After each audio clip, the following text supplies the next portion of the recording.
Nerdrotic.com.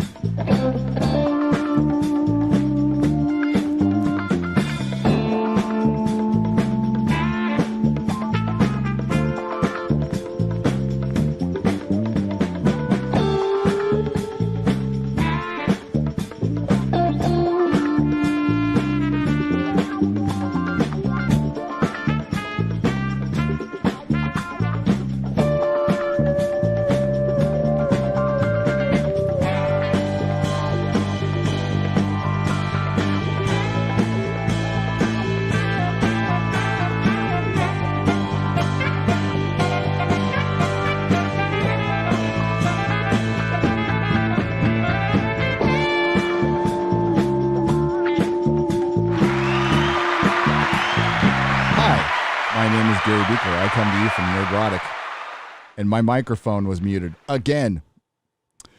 You know, I mute the microphone so you don't hear me like coughing and stuff and getting my voice cleared before this. I just need to just say, fuck it. I don't care. I got to stop doing that. So I wanted to be on time, but I got a phone call from a very important YouTuber by the name of Drunk3PO. So up front, I want to say shout out to Drunk3PO and F's in the chat for Drunk3PO's Twitter. Did I get that right? I think I got it right this time. Yes. Hail Drunk3PO. Also, we have a huge announcement. I think it's okay since she put it on Twitter. Lauren Chen is going to be a mom. Lauren Chen is going to be a mom. Congratulations. I think this needs to start a new trend of people with common sense meeting each other, having sex, and making babies, making lots of common sense babies. So those of you out there, don't be afraid to hook up. Don't worry about signing your forms in triplicate. Get together, get busy, and make more people with common sense. I think that's a good trend. Congratulations, Lauren Chen.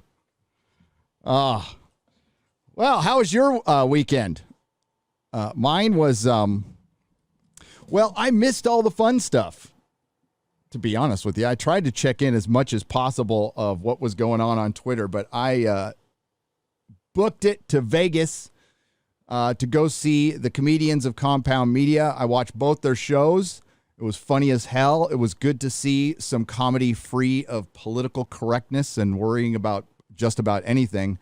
And yes, it was a total coincidence that the Proud Boys were there. There was a Proud Boys convention. So that was hilarious. And yeah, it was fun. It was fun. Got to meet Chrissy in person and had a good time and then came straight back home. So that was a lot of driving to see a comedy show, but totally worth it. Supporting a friend, supporting a co-host. I guess Chrissy's going to be in Dallas, so go to her website or her Twitter, and she will let you know. Go check her out. She's funny as hell. And it was I couldn't repeat a lot of the comedy here on YouTube. So, yeah, some stuff happened on Twitter and around these parts. Because I had a guest on Friday Night Tights by the name of Alex Jones. I want to preface this by repeating what my good friend Jeremy said a few days ago when I was on a live stream with him. I really need to drop qualifiers. Like, well, it might be somebody you disagree with. Because we don't agree with everybody on everything. I don't agree with Mrs. Nerdrotic on everything. I think we agree on about half the stuff we have opinions on, which is the best you could possibly hope for. So I'm not going to introduce my wife and go, well, you might not agree with everything Mrs. Nerdrotic says. And why would I introduce a guest like that? You know who Alex Jones is. And that's it. I have been listening to him for a long, long time, and or maybe I do have to say something like this. People I watch and listen to and subscribe to, I don't agree with everything they say, nor do I need to, because sometimes my opinions get challenged and my ideas of the world. And sometimes I learn a few things, and that's the way life goes. But sometimes, I guess, because of the collective intelligence of the world right now, you have to state the very obvious. And I know that's part of what we have to do here on YouTube. And hey, I count myself in there in the collective intelligence of the world. I'm just a big fucking dummy with a microphone and an internet connection. And on Friday Night Tights, it's a show. It's an entertainment show that is, well, I don't know how to define it, to be honest with you, because it just kind of happened.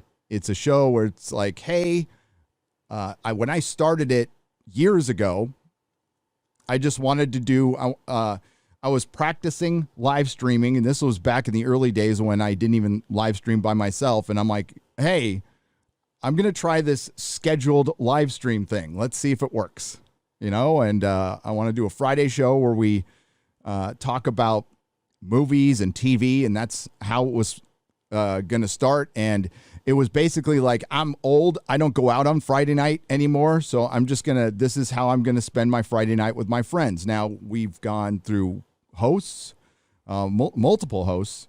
But then, Comics Division joined me, and he and I did it for a while.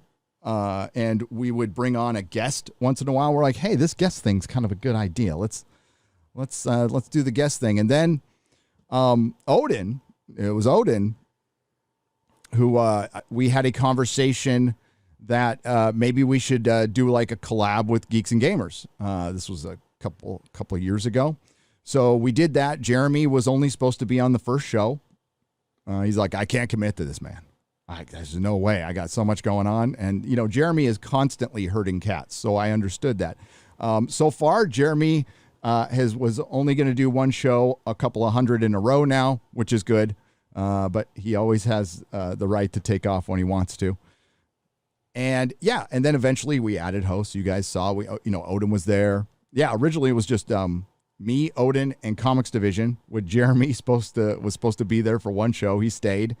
And then as time went on, we brought in more people. And I think as was the final piece, Quarter Black Garrett was like, hey, I'll jump on when I can. And that's pretty much what everybody said. And when Az was the one I made stay. So he was a guest on one. I'm like, he's got it. We got to bring him on again. So we brought him on again, and I just made him stay. And it's been pretty fun. And we try to bring on interesting guests. And again, I like Alex Jones. I do. And I've been watching him for years. I think he's passionate, entertaining as hell, and funny as hell. And I gotta say, like, the vast majority of feedback, and I've been going over it this morning and last night, all of last night and this morning, I've been going over pretty much everything. It's been pretty positive. I just so you know, I'm still here for now. Anyway, the channel is still here. It's still in good standing. The live stream is in good standing. And I know that could change.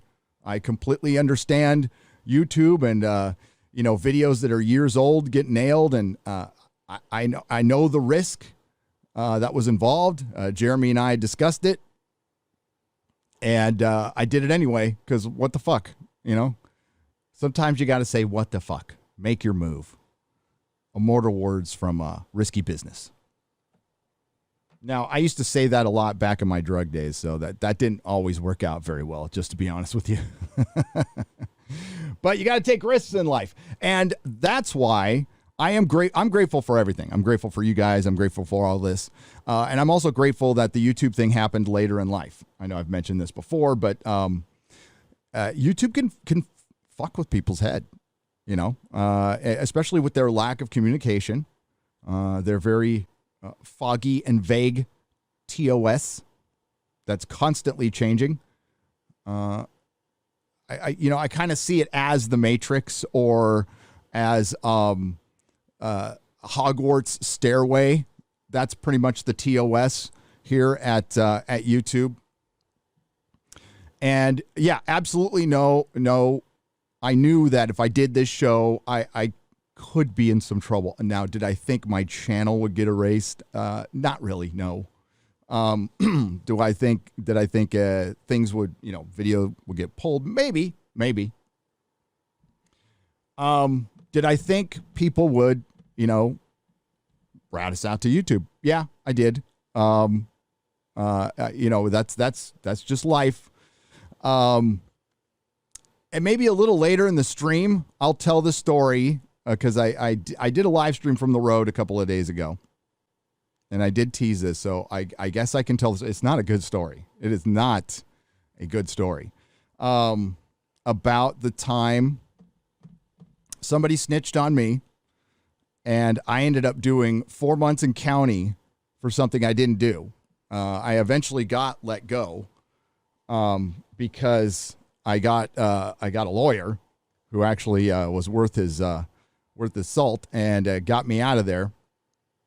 But I was looking at some law. I mean, I eventually ended up doing a long time anyway, but this would have been longer. This would have been longer if those charges would have stuck, which they shouldn't have because I didn't do it. I mean, like I did a lot of things, but this thing I didn't do. And what happened to that guy afterwards? This is many, many years ago. So we'll talk about that. But yeah, people are going to do what they're going to do. I have no control over that. And, as I have said, when you live stream for years, you can only put up the front so long. People are going to find, the audience is smart. They're going to find out who you are. So, I just thought that was put on display over the weekend. And that's really all I've got to say. I don't need to say anything else. There's nothing I can do or say to some that the universe hasn't done to them already or that they haven't done to themselves. And humility is a good thing to have in your life. And I live life one day at a time. And again, this could all go away tomorrow. So, I'm not sitting here like completely confident that, that something couldn't happen later on because it could. So that's why I say I'm still here for now, one day at a time. Let's see who's here at this live stream, shall we? And again, thank you all for the support. I mean, again, the vast majority of you understood that it was a show and we were putting on a show. That I am not, this isn't a hard-hitting news show. I'm not Tim Pool. He's got an empire over there that he's built that I respect the hell out of, but I'm not Tim Pool. I'm not Joe Rogan.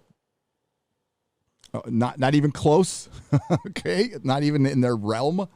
Those guys are fucking talented at the top of their game. I got a ways to go. Okay. I got a ways to go. I understand that. But again, I got to thank Jeremy and Robert Barnes for making that happen. And I got to thank the lads and X-Ray Girl and Chrissy Mayer and Jeremy from the Quartering for coming on. They all killed it. They did a great fucking job. They did a great job. I thought it was a fun show.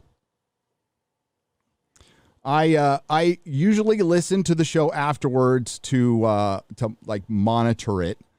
Or to, fix, like sometimes mistakes happen. Like I will never edit, a guest, and what they say. I won't do it. I won't do that to my co-hosts either. But if something, I don't know, gets flashed on the screen accidentally, we have to go and clip it out or blur it out or whatever. And unfortunately that takes away the chat every fucking time, which, fix that, YouTube. That sucks. But I wanted to leave the chat up and it didn't stay up. So sorry about that. That wasn't my decision. That was Just what happens when you when you process the video again. But I listened to it again and I liked it. So, I go back and I'm very critical of myself. If there's something happens, we talk to the guys, but it's still treated as, it's just a bunch of friends hanging out. That's all. And that's all it will be. Okay. So we got Chad, Ron Reed, Chris Persia and his wrench, Mila, NZ Greg, Bastard, Keely Chow, Mark Lazurth, Cardinal Sin, Darth Seed, Lord Thoth, Skilla, War Wagon, Latigus, Legionus. Okay, I can do that. Dean Krantz, what's up? Thanks for being a member. I appreciate you, Dean Krantz. Buckaroo, Baizu. Ruben, what's up, Ruben? Good to see you. We got Flash Vic. We got Clobbering Times. It's starting to go a little fast here. So here, this is what we'll do. Slow it down a little bit. Keely Chow, Spider Grinch, Janet from Another Planet, Rob Atlas, Andrew Brown, Amen Fate, Rex Hutchinson, Josh. Did I just see? Oh my God. I hate it when it moves fast right there. Freddie Jokers, what's up? Oh, and listen, I always have a level of concern, and I do have I have your general everyday universal paranoia, right? I mean, that's how I live my life, but it doesn't affect like my sleep or anything. I'm fine. I'm good. I am good. Jennifer Cisco, Rye Bread 82, Hale, Darius Munchausen, Nixon, Modalicious. What's up, Modalicious? And let's get one more in here. And a Madman, Hale. Oh, there's Bionic Belly Button. How's it going? So yeah, if anybody has any questions about the Alex Jones stuff, I would have him on again in a second. I would go on InfoWars in a second. I thank you again to Alex Jones for coming on and putting us on the front page of InfoWars. And I just don't worry about that stuff because I think we really need, I know we're way past this. Okay, I understand that. But we really need to just not be too worried about what people are saying and be a little more worried about actions, right? So people aren't going to get things right. People, I get shit wrong all the time. But we always need to have, I think it was a former, the former most popular president ever, as opposed to the one we have now, because Joe Biden is now the most popular president ever. But the previous most popular president ever, well, according to votes and stuff, Barack Obama, I do believe he said something to the effect of we need to, what you do with how you counteract free speech is with more speech. I'm paraphrasing, but that's what he said. And he's right. He was right about that. Whether he was told to say it or read it off a teleprompter, I'm not sure, but doesn't matter. Obama. But yeah. So I also want to tell you that I'm a pop culture channel. That's where I'm going to stay. I'm not smart enough to get into too many politics. The only reason I talk about the California stuff is because it affected my life directly. It affected my wife's life much worse directly, our entire family negatively. Of course, to remind you all, there's a big vote here in California tomorrow, and my wife lost her business of 15 years that was very successful due to insane COVID restrictions in San Francisco that were not unlike the YouTube TOS, constantly changing, vague, and not practiced with any type of logic or common sense. And it's because the pandemic was politicized. And my attitude at first was, fuck the politics. Let's actually have I know this is so naive. Let's have our politicians do their job and work for the good of the people and maybe come together and we could have come to some kind of compromise to where we could have protected the vulnerable and protected our economy. I know that's fantasy. That's fan fiction. That's straight. It's not even just fantasy. It's fan fiction at this point. But that's kind of what should have happened. But it ended up affecting, I don't even know the number. We don't know the number because they stopped reporting the number 8 months ago. They stopped reporting how many businesses were closing down in California. And it's probably because they didn't like those numbers and, more importantly, the demographics behind those numbers. That a lot of businesses, I guess there's this general narrative mainly on Twitter that small businesses are only owned by white dudes, which shouldn't matter. They're not. They're not. And it adversely affected everybody. So, I mean, here's what I'll recommend, because I usually don't recommend how you vote. I would say vote yes on the recall and then vote for whoever the fuck you want afterwards. Just get this dickhead out of office, because fuck Gavin Newsom. Guy is a piece of shit. So, yeah. I have a resentment towards Gavin Newsom, I do, that I probably eventually have to work out someday. But my wife was pretty happy at her career that she worked her entire life for, her dream. And she achieved the American dream, did it all by fucking hard work, determination, perseverance, went to San Francisco with next to nothing in her pocket, worked at like delis and apprenticed for free, and worked her ass off, and then eventually became the creative director to one of the biggest salons in San Francisco, and then owned her own salon. She had 2 at one time. And, you know, she had been doing it for a long time, and there was some other extenuating circumstances, including the landlord and the lease and the amount of money we would have to burn through on the hope that we would stay open, which I'm glad we didn't, because we ended up being shut down for a long time.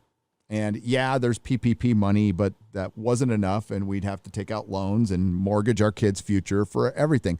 Not everybody was in that position, and they had to fight it out. And do I wish all the businesses would have just said, fuck you, and stayed open? Yeah, but they didn't. And you can't ask somebody to do that. You can't ask somebody to risk being fined. Who knows what would have happened? Go to jail? Who fucking knows? So you can't ask people to do that, although it would have been nice to see. And that's probably eventually what's going to happen at some point, considering what's going on. So now we're at mandates and passports and all this crazy shit. And wow, who didn't see this coming? So, yeah, I mean, you know, I say vote yes on the recall, then vote for whoever you want.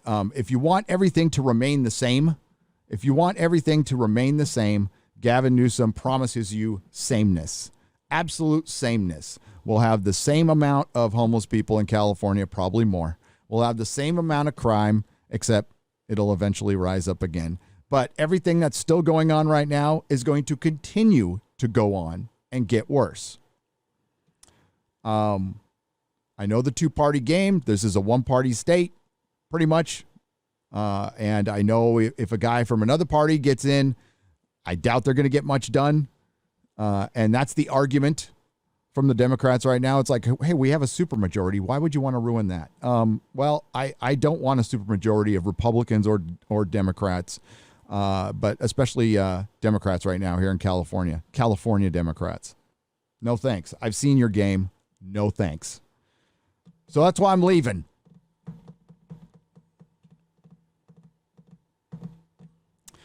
I'm one of those guys that I actually thought that it was pretty good, that there was a balance at one point, and I think with that we met in the middle. But the times are a changing; they are a changing.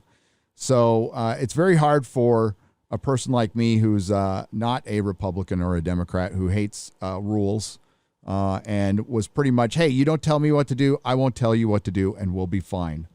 Unfortunately, there's a lot of people telling us what to do right now.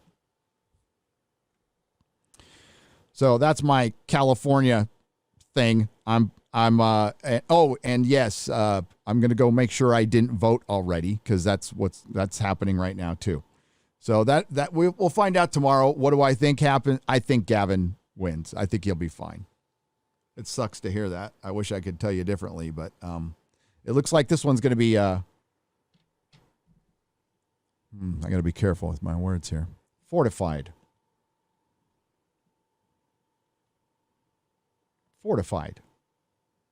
I got something in my eye. Yeah. So now.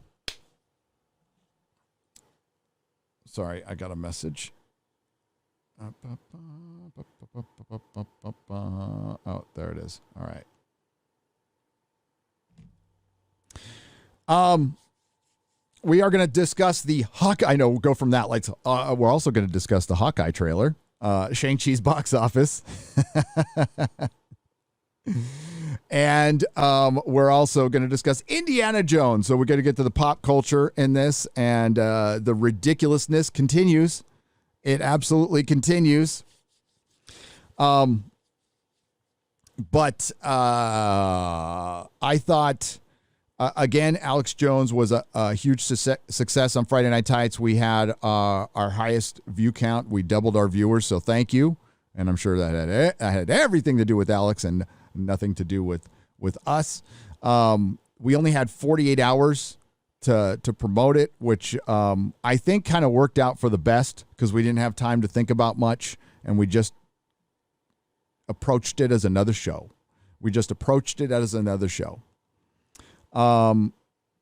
Yes, again, there were people who tried to rat us out to Mama Susan, but as I said on my live stream a couple of days ago, I think YouTube figured out Alex Jones was going to be on my channel when I put Alex Jones's name in the title and put Alex Jones on my thumbnail. I'm not sure, but I'm pretty sure they figured it out. And if they are super concerned about Alex Jones, then they would probably have a way to, they invented the whole, Google notifications. Like you can set up notifications, so every time somebody mentions your name or something, it emails you. And I'm sure they know. I'm sure they know. And again, as it stands today, things are fine. People are going to do what they're going to do. I appreciate all the people who had our back. I saw Tug, that umbrella guy, made a good video today. Go check it out after this live stream. Or now, whatever. And a lot of people, again, Jeremy from the Quartering, thanks for being, he had some pretty damn good advice, and he was very helpful. I love Jeremy from the Quartering. And it was a fucking good time. I hope we can do it again. We will see. How do you top that? I don't fucking know. I'm just gonna keep doing what I'm doing. I don't know how you can't top everything, right? You just keep trying. So,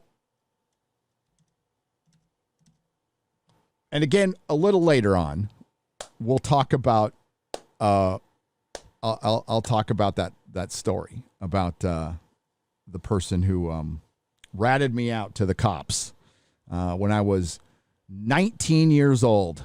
I was 19. I was a little baby boy.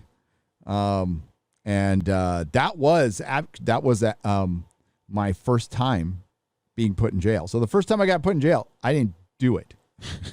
That's the most fucked up thing. But that was a wake-up call.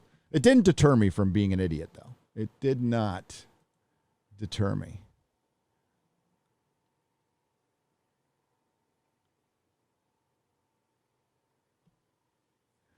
If and when you get a chance to talk to Mr. Jones again, I hope you will ask him how important he thinks the entertainment side of the greater culture war is.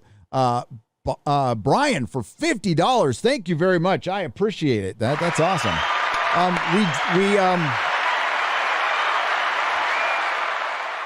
He did briefly kind of go over that. And I will definitely ask him again. And I mean, how important is it?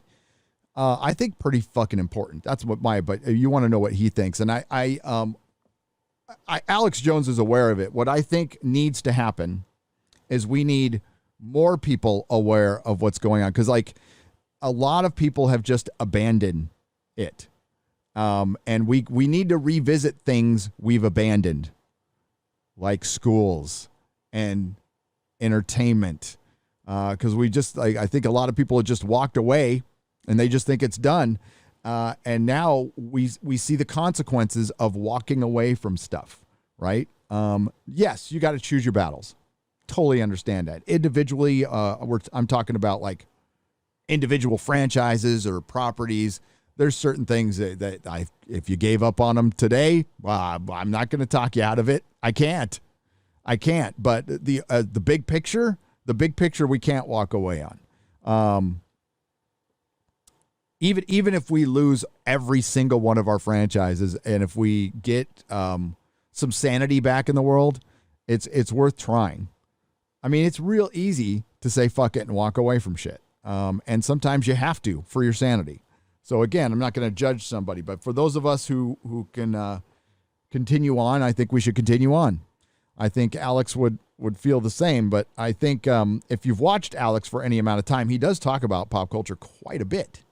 And he does mix it into what he does, especially The Matrix. And there was a time I'm like, I would listen to stuff, especially conspiracy theories, and just, it was entertainment to me. I didn't take it that seriously, like at all. It was just, I'm going to bed, I'll listen to an Art Bell interview or listen to Alex Jones. It's hard to, like, you can't go to sleep to Alex Jones. you can't, like Art Bell, you can go to sleep to, nice soothing voice. Alex Jones, you're going to be awake the whole night. So, I think that's a good question that if I ever get the chance, I will talk to him about that. Cause I would love to know, like a good lengthy answer on that one, but I do think he covered it. Gary, thank you for being honest about the prospects of The Winds of Winter coming out. I agree. That we had, I have made my peace with it. Luckily, we still have the books that are out there, and seasons 1 and 4 of the show. I only have a fool's hope that it will come out. The Winds of Winter is not coming out. It's just not. And that's why I'm eventually going to do the book club so we can make our own ending and give ourselves closure. Cause like it's way beyond like, oh, George is just being George. No, he's being like George R.R. Martin's an asshole now, like certifiable, confirmed asshole. Like I would have a lot more respect for the man if he just came out and said, I can't finish it. I just tell the fans, but stringing them along and then trying to sell them more A Song of Ice and Fire books, and then going on You're Not a Blog and talking about all the books the projects you're taking, you're involved in, while like your biggest thing is out there waiting, and just to not address the giant elephant in the room is disrespectful to everyone who has supported you. And there's a lot of people who had his back for the first 5 years. I was one of those people. I was like, let the man write, let the man write, let the man write. Well, now it's fucking ridiculous. Just come out and say, hey, I made it later in life. He was a struggling, writer. I wouldn't say struggling. I would say middle class, paycheck to paycheck writer for a long time. And he hit it big with Game of Thrones in his 60s, 70s, whatever he's in. And I would understand if he came out and said, listen, I made it big later in life. I want to enjoy my life a little bit. And I'm all, oh, that's well and good. But you made it big on a story that's not finished. So half-ass it, dude. Just finish the fucking book. It's clear that he can't end it. And my theory has always been that political correctness plays into it. I think the woke crowd that he has surrounded himself with is doing what all woke stuff does. Turn to shit And what they do is they end up eating their own. So George can't write about a feudalistic society where women get draped and beaten, and so do men, by the way, in the book, but nobody brings that up. And that's part of the realism of the story. You wanted to write a dark Lord of the Rings. You wanted to write a more grounded Lord of the Rings. You wanted to subvert the tropes of Tolkien. Well, I guess ending a story is now a trope because you subverted that as well. I respect George as a writer. I think he's one of the best alive for that series. I'll be honest, I'm not the biggest fan of his other books. He's written some pretty good TV shows. Fever Dream's pretty good, but like nothing he writes is on the level of A Song of Ice and Fire, in my opinion. And he's built like a killer world with like Cthulhu mythology in it, and it's fucking badass.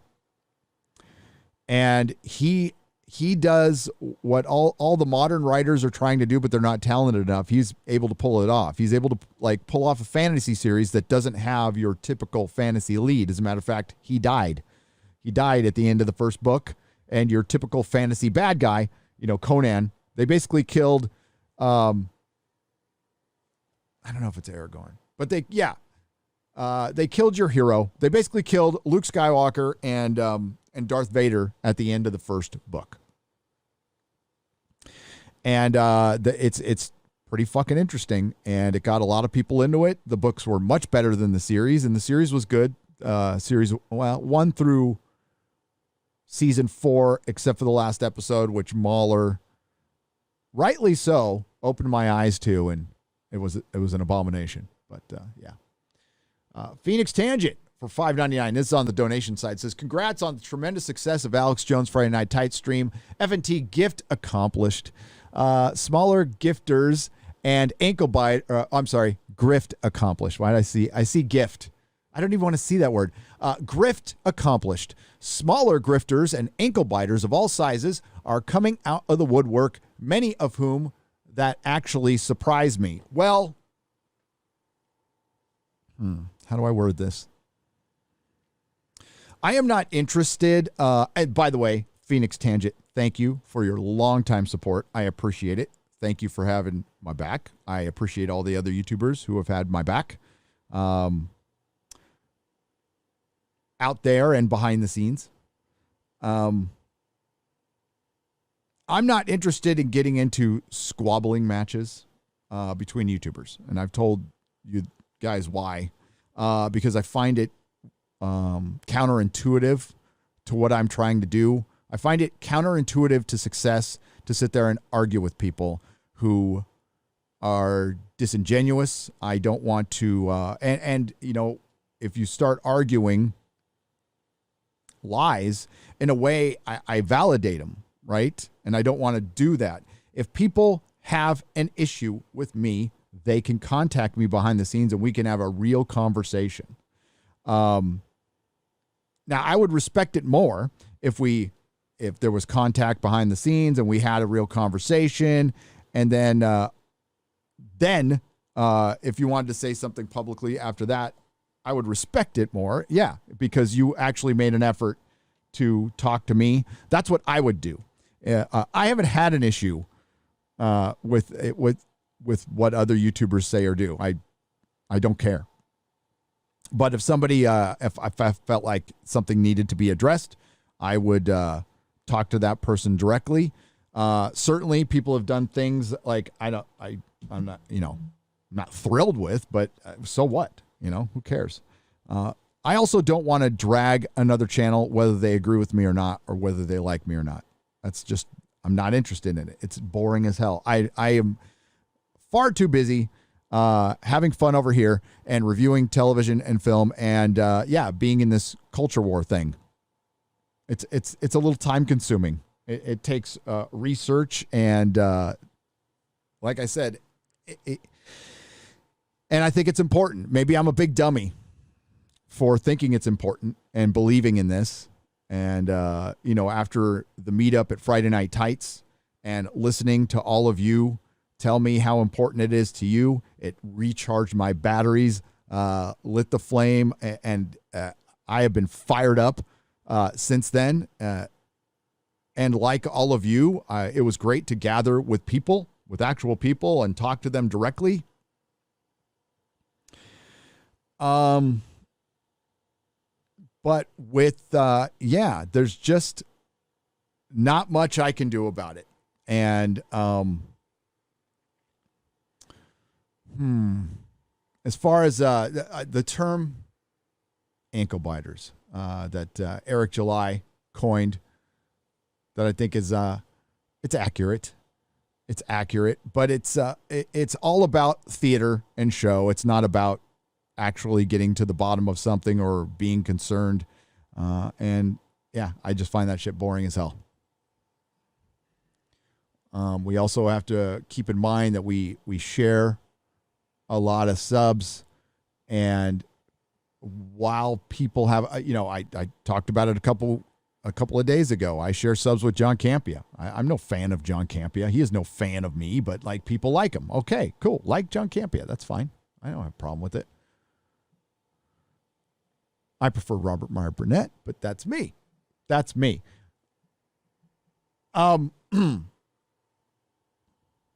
I might have more to say about that later, but it's a trap. It's a fucking trap. It's a trap for a channel. And it's not entertaining to you guys at all. And that's not the kind of stuff I'm into. I know some people are, but like I said, there's different audiences, right? So there's your video audience, there's your live stream audience sometimes, and one is not interested. The vast majority is the video audience, and they are not interested in that shit.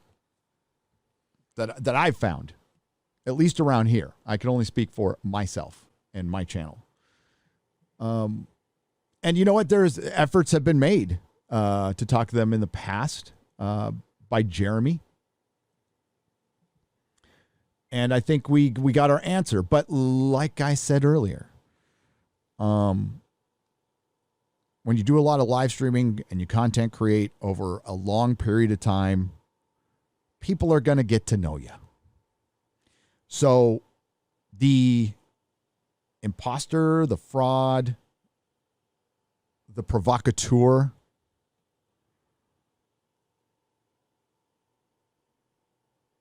will always out themselves.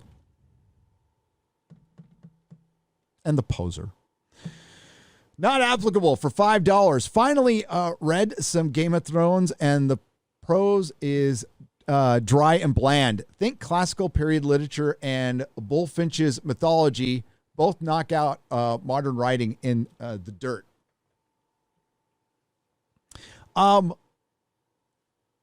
liked it, but I'm like, I tried to get back into Dune. The book is just not for me. I understand people love it, and I would never, here's an example. A bunch of people are really passionate about something I don't like. But I can't sit there and criticize Dune because I haven't read the book all the way through. So I couldn't properly criticize it. I can just say, listen, I've tried to get into it a bunch of times and I just can't get into it. It's just not for me. But then there's I've criticized something like Shang-Chi, and I've watched it and I've told you exactly why I don't like it. That I find it to be a very average movie that is probably going to do averagely at the box office and will be remembered averagely after it leaves the box office in a few days or a couple weeks. And that'll be that. It'll be forgotten. So this giant triumph of a movie will be forgotten. But I'm not sitting here making videos about the people who enjoy Shang-Chi. Big difference. And you don't see any of us doing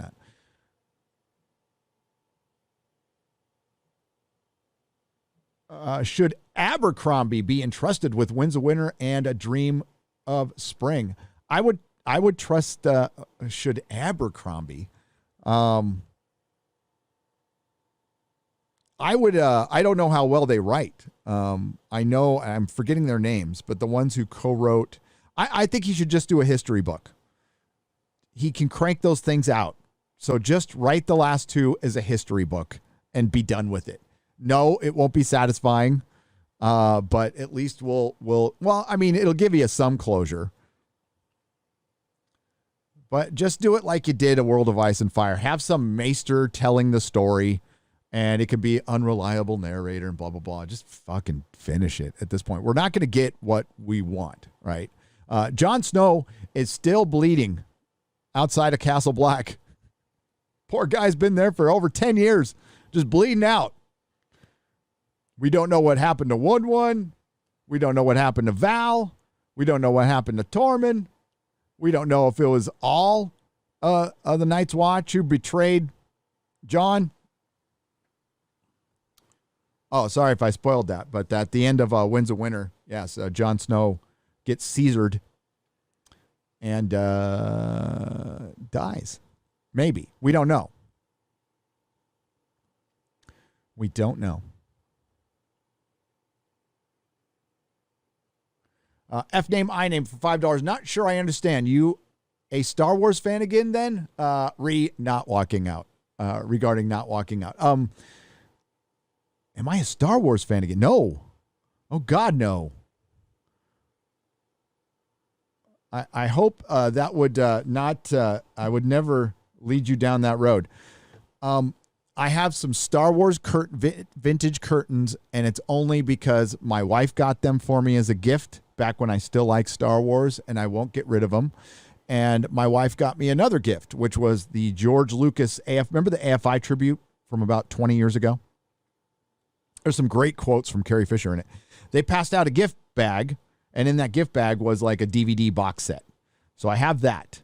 And then I have this Star Wars video game, which is actually my kids. And a Gina Carano figure. But would I buy any? Now, I used to have a collection that filled this room. Fill this room easily. All gone. I gave a lot away, sold a bunch of it, never coming back. No. And yes, part of the thing is if I'm a fan, if I'm into something, I'm going to buy their shit, right? Well, I'm not going to buy Star Wars' shit, and it's very debatable on whether I'm even going to review anything. If I do, it might be Obi-Wan, and that's a big maybe. I'm not really interested in Book of Boba Fett. And I don't think you'd be interested in a review where I'm like, I mean, that's what my Mandalorian reviews were. They were like, it's all right. I mean, it kind of looks like Star Wars. Kind of sounds like Star Wars. The stories are really simple. And it doesn't have any identity politics in it until it did. And Gina Carano's awesome. But no. Long way from being a Star Wars fan again. I have black-pilled Star Wars. It is dead to me. And the latest news, I mean, would that change your mind at all? The writer for Knights of the Old Republic, a game that I have never played and don't know anything about. But I know this new writer, they're going to do a remastered version, and she's going to come in and Mary Sue it up because she used to write for the Mary Sue. I know Ian Miles Chong defended her. Far be it from me to disagree with Ian Miles Chong, but I disagree with Ian Miles Chong. I think there's enough evidence out there to know that she was a hire specifically to give a certain percentage of the audience, which grows every day, the middle finger. That's why she was hired. They're like, this is going to piss them off. And that was probably the first thing they thought of. And if you don't think that shit happens, I don't think I need to remind you that the star of a Marvel movie's first reaction to the success, quote unquote, of his movie was to go after YouTubers. YouTubers. Not like, yes, I did it. I'm so grateful. For Disney, you know, by the way, he wasn't their first choice. Did you know that? The guy who was in Snake Eyes was their first choice, but they couldn't get him, so they settled on Simu. But he was not their first choice. Yeah. So yes, they do. We also have Michael Chabon, the former showrunner of Picard, admitting that he specifically wrote things into the script to piss off what he calls trolls. I call them fans. I know. People who actually care about the show. See the difference? Like a troll doesn't care. They just want to stir up shit. So they're not going to get pissed off by anything. If you go in there specifically to troll a troll, then you've been trolled, because the troll doesn't give a fuck. He's not going to get mad. He's going to go, ha ha. No, you're trolling fans, people who do care. And instead of being understanding and maybe a bit of a salesman, at least back up your fucking work. But see, that's how we know this is all bullshit, because they can't even back up their own work. See, a true salesman would go, hey, I understand you're a fan. You're a longtime fan of this show or this thing, right? And you like it the way it is. I am going to try to do something different. I am not trying to fuck with you. I am just trying to do something a little different. And I'm going to do the best I can. And, I hear you. And if enough people speak up, maybe do what the Sonic director did, go, okay. Obviously, you don't like this. We're going to change it. No. They're like, fuck you. That's their automatic response is, fuck you.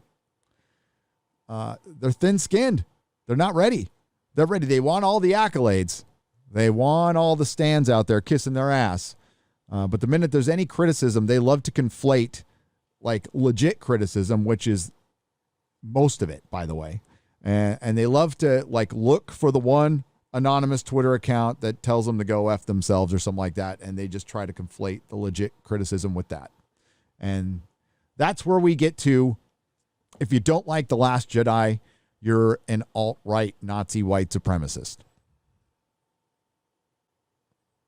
Think about how fucking crazy that is. I mean, it's been accepted now because it's been repeated so much by the access media, including things like toxic fandom. Think about how fucking ridiculous. A access media site that sells advertising to fandom coined the term toxic fandom. And that tells you, again, everything you need to know. Those people are not there because they love fandom. They want to use fandom as a pathway to stardom, starting their own thing.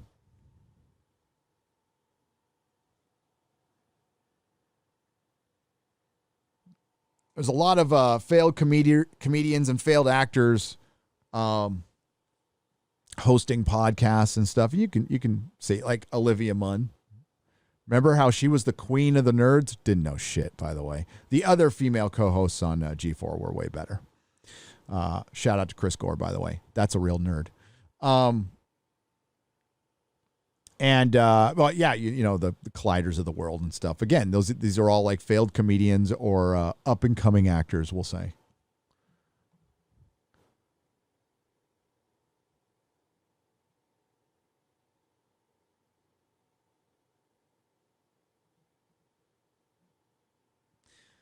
For Game of Thrones books, is no ending better than a bad ending or worse? Also, have you picked up any manga series yet? I recommend Full Metal Alchemist. Rangi, actually, somebody has sent me a bunch that I'm starting to poke through.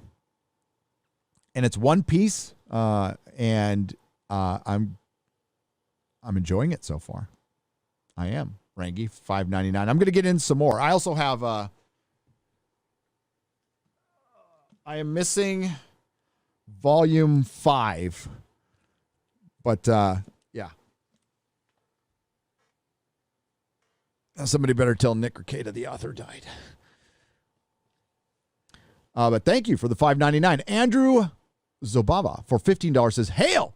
Spellmonger series by Terry Mancour. Honestly, very good. Check it out. Keep up the good work, Gary. I will check it out. Hey, I wouldn't have checked out the Witcher books if A Song of Ice and Fire didn't suck. And the Witcher books are fucking awesome. I love them. I'm going to start my third reading of them very, very soon. Az has inspired me to maybe try to play the video game. again. And I'm waiting for my controller. I ordered my controller. It will be live stream, and I am okay with humiliating myself in front of a couple people. That's fine. I do it all the time.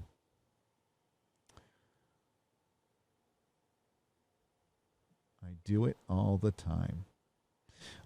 Ashton G for $15 says, no need to top any show. You guys are entertaining all on your own. Keep up all the good work, and we'll be there. We'll be there laughing with you and sometimes at you, and that's fine. That's if you laugh at me, that is fine. That is good. Mission accomplished. So, yeah, there's,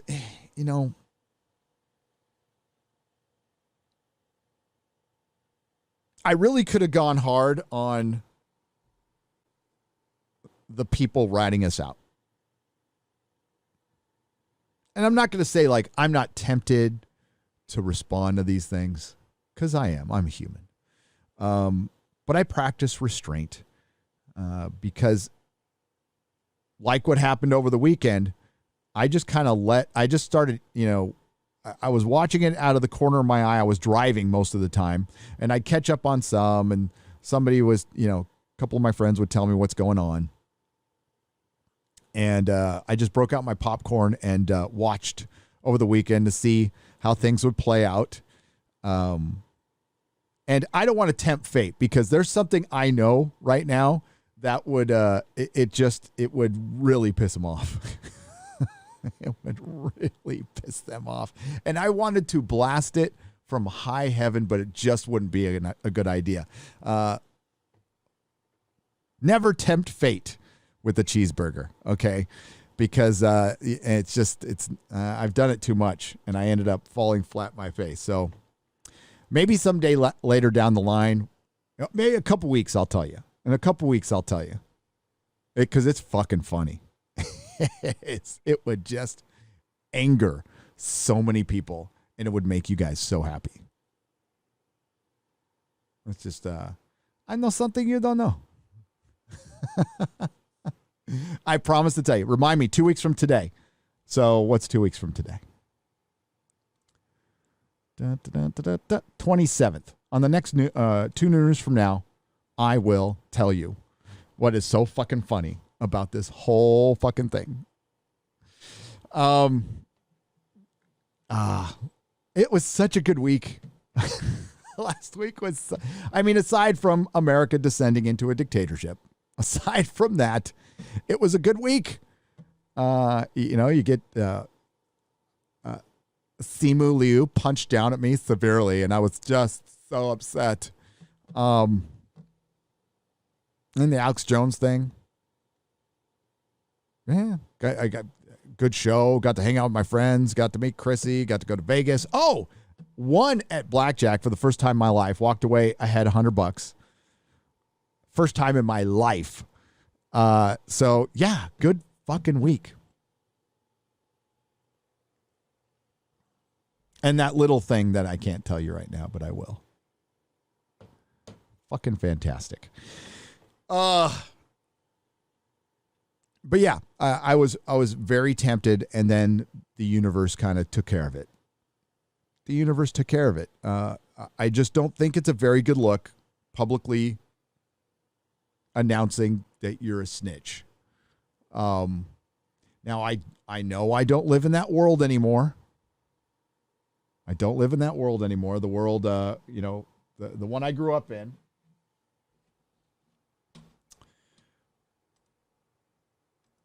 Where, snitches end up with stitches or ditches. For example, if you were labeled a snitch in prison, you wouldn't live 30 seconds.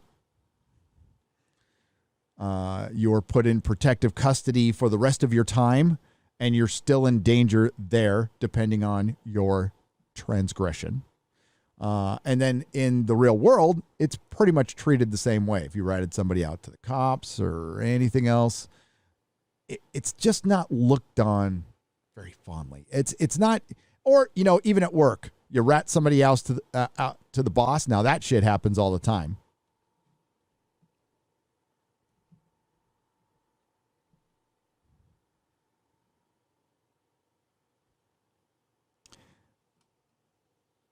It doesn't inspire respect. We'll just say that. All right, let's look at this Hawkeye trailer.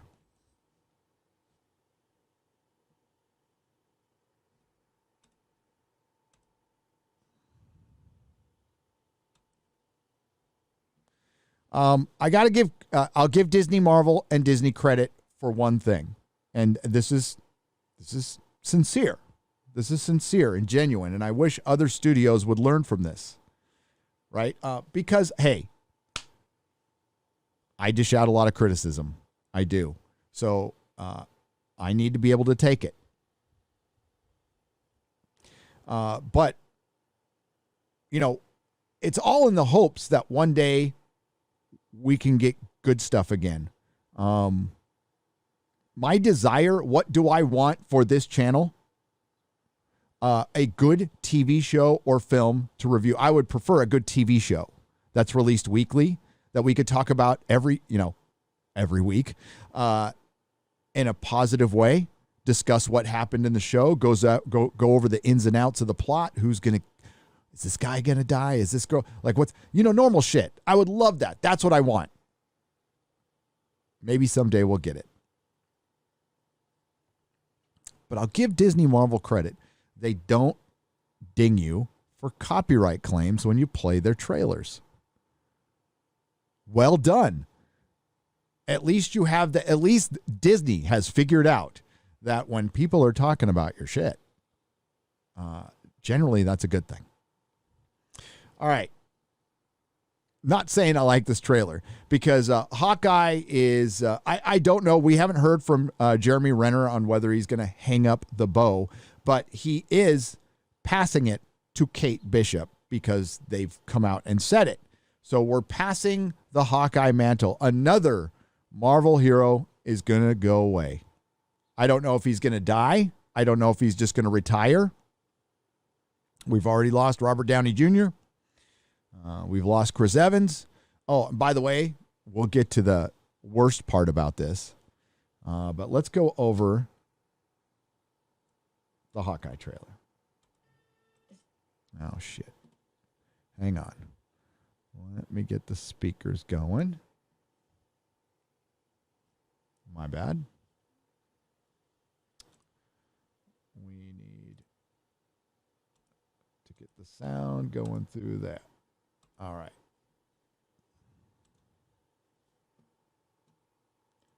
Let me test this. This is the first Christmas we've had together in years. I love you guys. I'm making up for some lost time. Authorities are wondering if the masked vigilante who terrorized the city... Okay, so... Symbolism. Very important in film. This is your first impression to the world. And I know this trailer, people love it. So Hawkeye has two sons. You wouldn't know it in this trailer because they have them practically in silhouette, and he only talks to his daughter. That is very deliberate. And why can't you have him talking? What is your problem with sons, Marvel? They removed the word sons from the Midnight Suns video game, and now it's spelled S-U-N, like a fucking sun in the sky. And you want to know why they did this? Patriarchy. I wish I was joking. I think most of you now know it's not a joke. We are, as put it today, balls deep into the MCU. And this whole series is going to be about Hawkeye slowly, deliberately removing his testicles very slowly, probably individually, separately, whatever, and handing them off to a much smarter, more capable Kate Bishop, who was a character created mostly for this new era of MCU. Now, I didn't mind Kate Bishop as a young Avenger. I thought it would be kind of cool that Marvel had like their own Teen Titans. But to take over for Hawkeye forever, by the way, that's the way the MCU is going. Like Jeremy Renner, once he's taken over for, is not going to come back. Chris Evans is not coming back. Robert Downey Jr. is not coming back. This is your MCU. This is the MCU. And Hawkeye never really had his own story. They robbed him of that a couple of times. But instead, they're going to give his story to Kate Bishop, who is a very cosplayable character. Now, I don't want to come down too hard on cosplayers.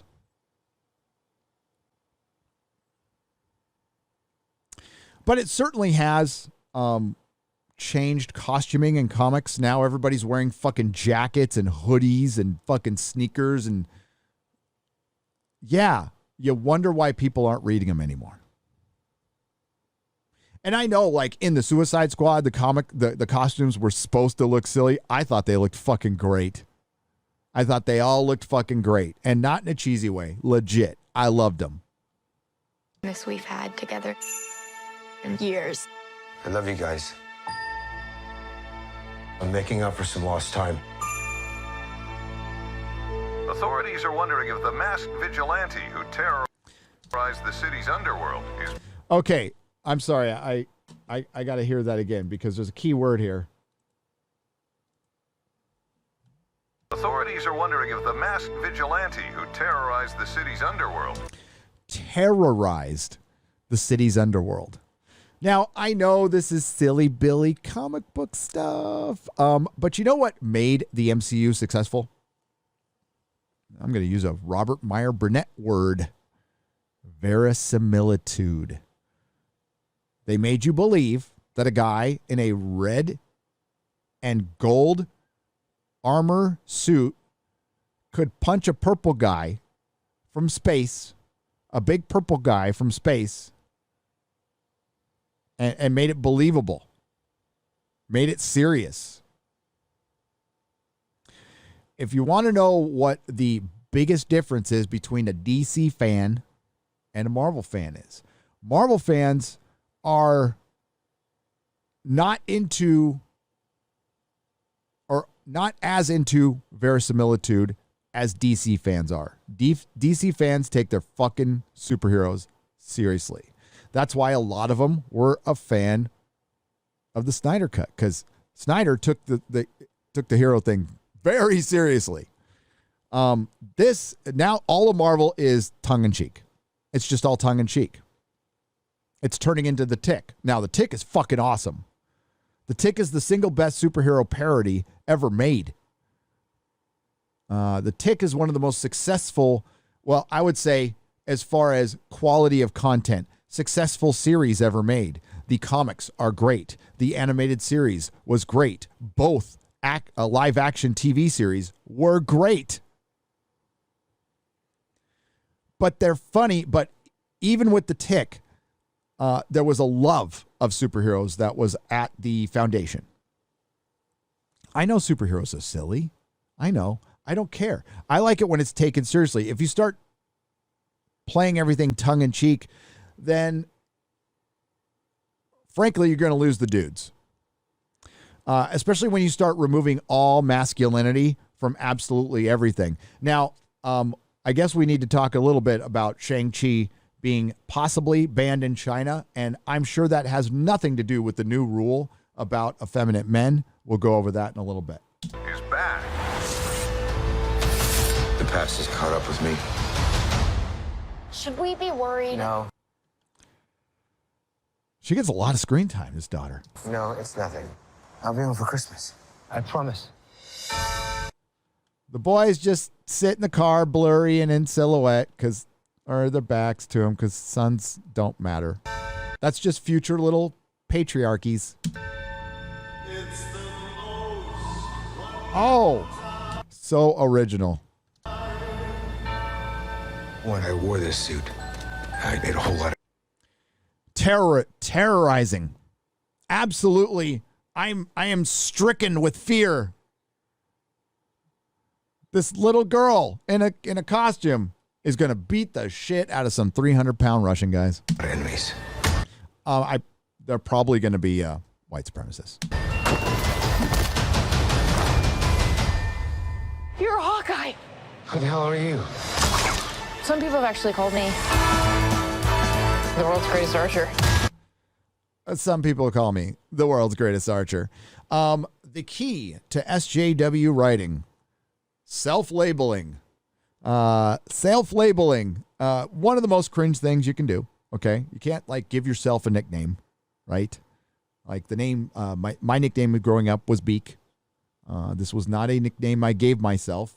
It was a nickname my friends gave me because my last name was Beekler and it was easier to say Beak. You know, I had a friend. He was a close friend. His nickname was Ballsack. Why? Somebody in his past nicknamed him Ballsack, and it stuck all through fucking high school. This guy was known as Ballsack. I'm the greatest archer who ever lived. That's great. You can shoot arrows. Can you fight hand to hand with a 300-pound Russian guy, or can you fight Shang-Chi? Can you fight Moon Knight? Can you fight Ghost Rider? Can you fight Vision? Can you fight Spider-Man? Can you fight Daredevil? Because she ain't got no powers. So she is a teenage girl, still growing up.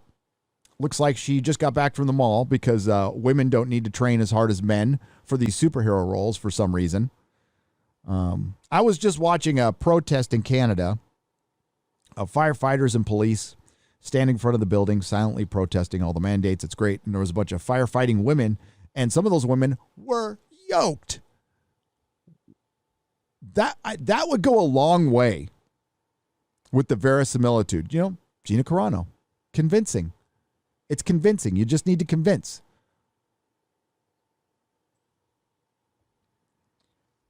Kate Bishop, it like in comic books, anything can be convincing. That's kind of why I think it's the ultimate medium. But if you really want me to believe that a teenage girl is out like taking on the Yakuza and fucking mowing them down with their arrows, weighing 110 pounds, without superpowers. Are you one of those people? It's the most wonderful. Hey, babe, I should be back in Yeah, because it's not weird that a married guy is hanging out with a, teenage girl. day or two. Hang on a second. And I am aware, yes, I've read Young Avengers, and I'm aware of all the comic canon that Marvel will ignore. So we're not even going to consider it. Just leave that behind.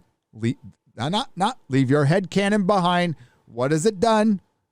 It's only gotten you into trouble. Do I need to bring up Mephisto again? Things have gotten more complicated.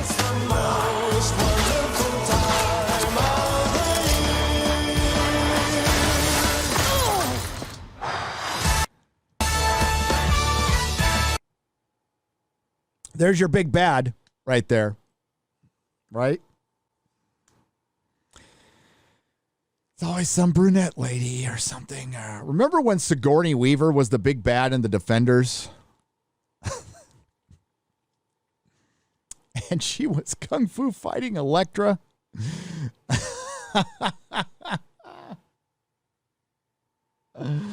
Oh my God, I was so excited for that. And then they're like, Sigourney Weaver is the villain. I'm like, I like Sigourney Weaver. I do. Fucking Ripley. Fucking A. Total badass. She's like 65. Osteoporosis. All right. Let's talk about Rogers, the musical. Do I think Broadway would make a musical about a fallen hero? Yes, I do. Absolutely. Would they call it Rogers? No. In this world, everyone would still be calling him Captain America. He would be Cap. It'd be Cap the musical, Captain America the musical, not Captain Rogers the musical. This is so fucking deliberate. This feels like a total middle finger. We're not going to call Steve Rogers Captain America anymore because he's not Cap. Because an original character, one of the earliest black original characters, one that wasn't called Black superhero, one that was just called the Falcon. Correct me if I'm wrong, toy collectors. The first black character to have an action figure for Marvel, Mego Falcon, which I own, proudly own. You took that character's name away so you can give him an established white character's mantle. And you call that progress. It's not progress. By the way, it didn't work in the comics, and they had to bring Cap back. Now, Cap is still technically a Nazi, and that's why I don't read Marvel comics anymore. And until they fucking undo that and fire half of everybody there, I wouldn't come back. Now, Marvel did undo one of the worst things they've ever done because Gwen Stacy had an affair with Norman Osborn. They undid that apparently, which is a good step. That's a step in the right direction. Now undo the fucking Cap Nazi thing and get rid of your entire SJW staff and Sana Amanat and maybe I still probably wouldn't come back. But yeah, so this is stupid. And this, the Eternals trailer, of course, he was referred to as Captain Rogers there when nobody was calling him that. He was fucking Captain America. He's still Captain America, and this is bullshit. And you don't need to do that. You could still put Captain America the musical, and you could still have Falcon Black Captain America be Black Falcon Captain America. Because I know early on in the series of Falcon and Winter Soldier, they tried to steer away from I'm not Black Falcon, I'm just Falcon. But then they went ahead and made Black Captain America. I'm a black man wearing the stars and stripes. What doesn't he know? Do better. Do better. Well, obviously Disney Marvel isn't.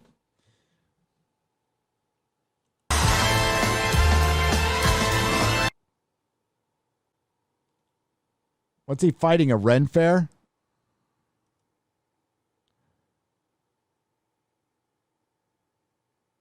Oh my God.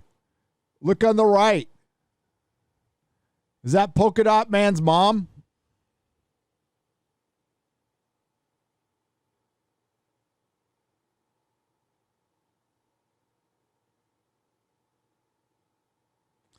So is Jeremy Renner at a Ren Fair? Sorry, that was bad. Oh, look, cute doggy. Okay, I like golden retrievers. I do. They're good dogs.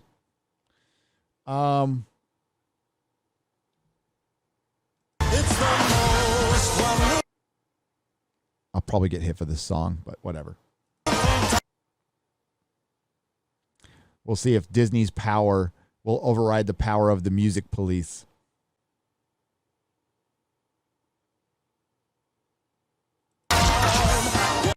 So they gave Kate Bishop a better fucking costume than Hawkeye. He's finally wearing purple. That's great.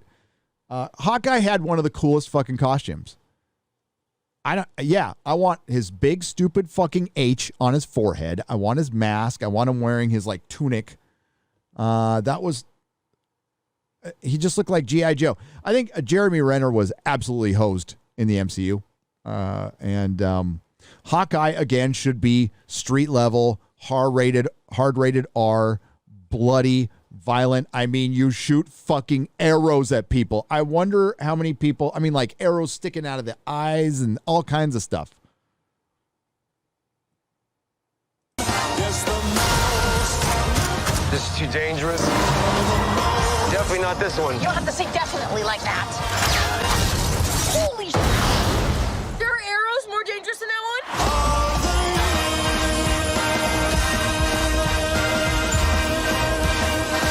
Oh, it's just some Christmas.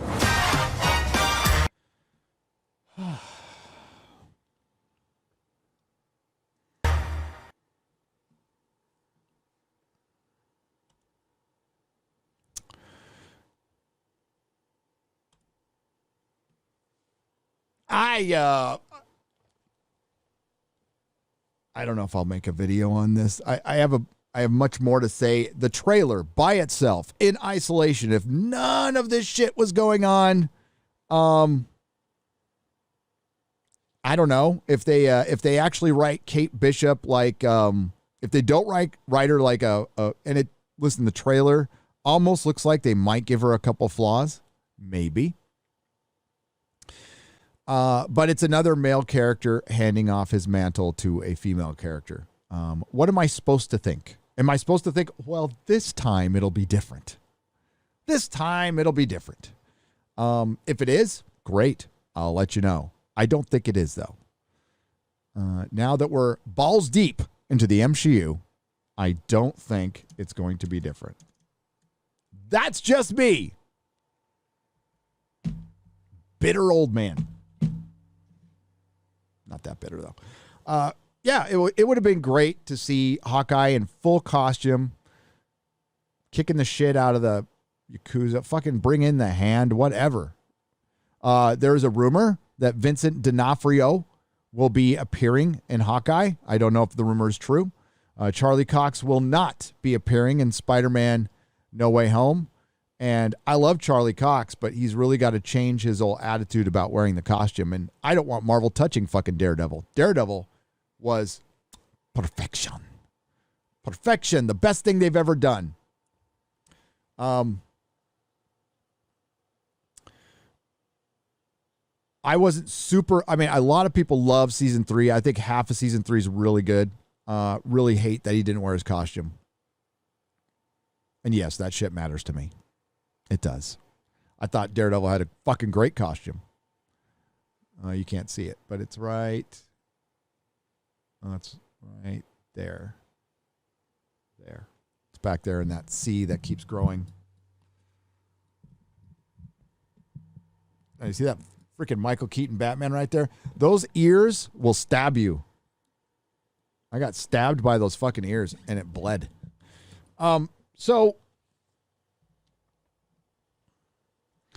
Not the worst trailer I've seen from Marvel. I love Christmas Time. I do love that song. I like Golden Retrievers. Kate Bishop, I don't like. I didn't mind her at first when she was in the Young Avengers book, which was a very good book. I liked it quite a bit. But this is before they turned her into a symbol and not a character anymore. And she just kind of ended up being blandly feminist. I do believe Kate Bishop is the one who was watching America Chavez and her girlfriend. I could be wrong. Correct me, guys. But I do believe it was Kate Bishop going, oh, look at like how awesomely lesbian they are. I wonder what it's like to be a lesbian. Maybe I should be one. Like that. I'm paraphrasing, but that happened in a comic book. She wears like a sweat jacket and sunglasses and she shoots arrows and she's really fucking boring. They're going to try to base this off of Matt Fraction's Hawkeye series from back in the day, which sold very well. Thought it was pretty good. But Matt Fraction is responsible for Kelly Sue DeConnick being in comic books. Can't say I'm a fan of that.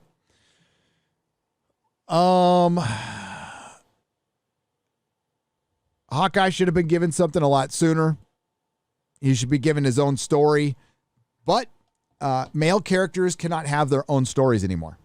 They cannot. They have to be led, surrounded, shown the way by much smarter, more competent no fun Marvel mommies. And that's what we'll probably get. Some people call me the greatest archer ever. Some people call me the greatest live streamer ever. Who fucking says that? That's like saying they pointed this out in Screen Rant's pitch meeting for Shang-Chi. They also pointed out some stuff that I pointed out in my review. I'm sure it's a coincidence. When Awkwafina's Marvel's Katie meets Shang or talks to Shang-Chi for the first time, Sean, her first words are, "We've been friends for 10 years. Nobody fucking says that.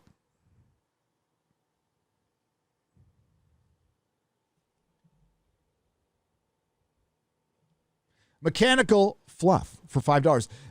It was a blast to watch Alex. He's so enjoyable to watch and listen to when he's calm and concise. I really hope you have him on again. Thank you for risking hosting. You're welcome. Thank you for enjoying it. And I love Alex when he's on fire. Like, he was so apologetic. It's like, don't be, dude. That's you. That is you. And I think he was just, he was being nice. I don't think Alex Jones knows who he is. And he has been through a lot of shit, and he has done what a lot of people would love to do. He's built his own massive fucking empire where I think he owns the servers. I'm sure he's already stamped down in Google, but there's only so much they can do. And now he is free to do whatever the fuck he wants. And he's bigger than ever. Bigger than ever. He doesn't need YouTube. He doesn't need any of these other sites. He's got InfoWars. I think we'd all love to have that someday. But I thought he was fucking great. And Jeremy said he talked to him the day after and was talking to chill Alex, and he said, and I have always heard that he's pretty chill behind the scenes. I've always heard positive things. So it was a pleasure. Yes, it was a risk. It was a risk. And it was one, thankfully, I didn't have a lot of time to think about. There was no way I was going to say no. After Jeremy told me and I said yes. Yeah, I thought about it for a bit and we discussed it, and I was always going to say yes. I've been wanting to talk to him for a long time.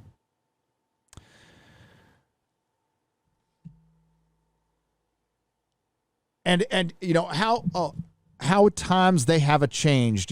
People are going to come and say, misinformation. Well, yeah, that doesn't work very well anymore, seeing that our authoritative sources are known to be full of shit.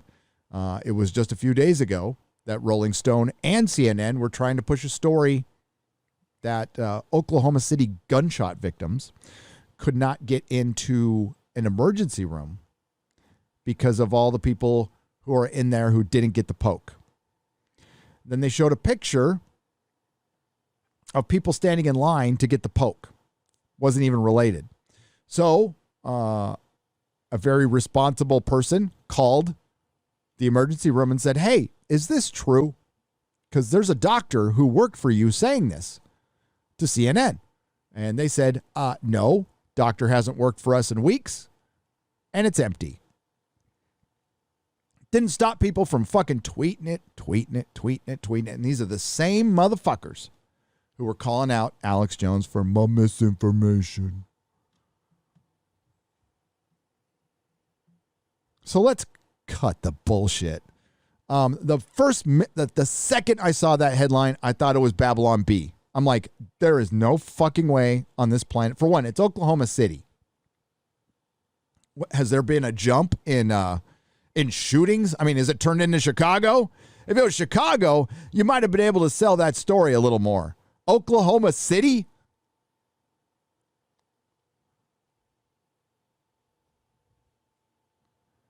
So yeah, the story was bullshit. It got run by Rolling Stone and CNN.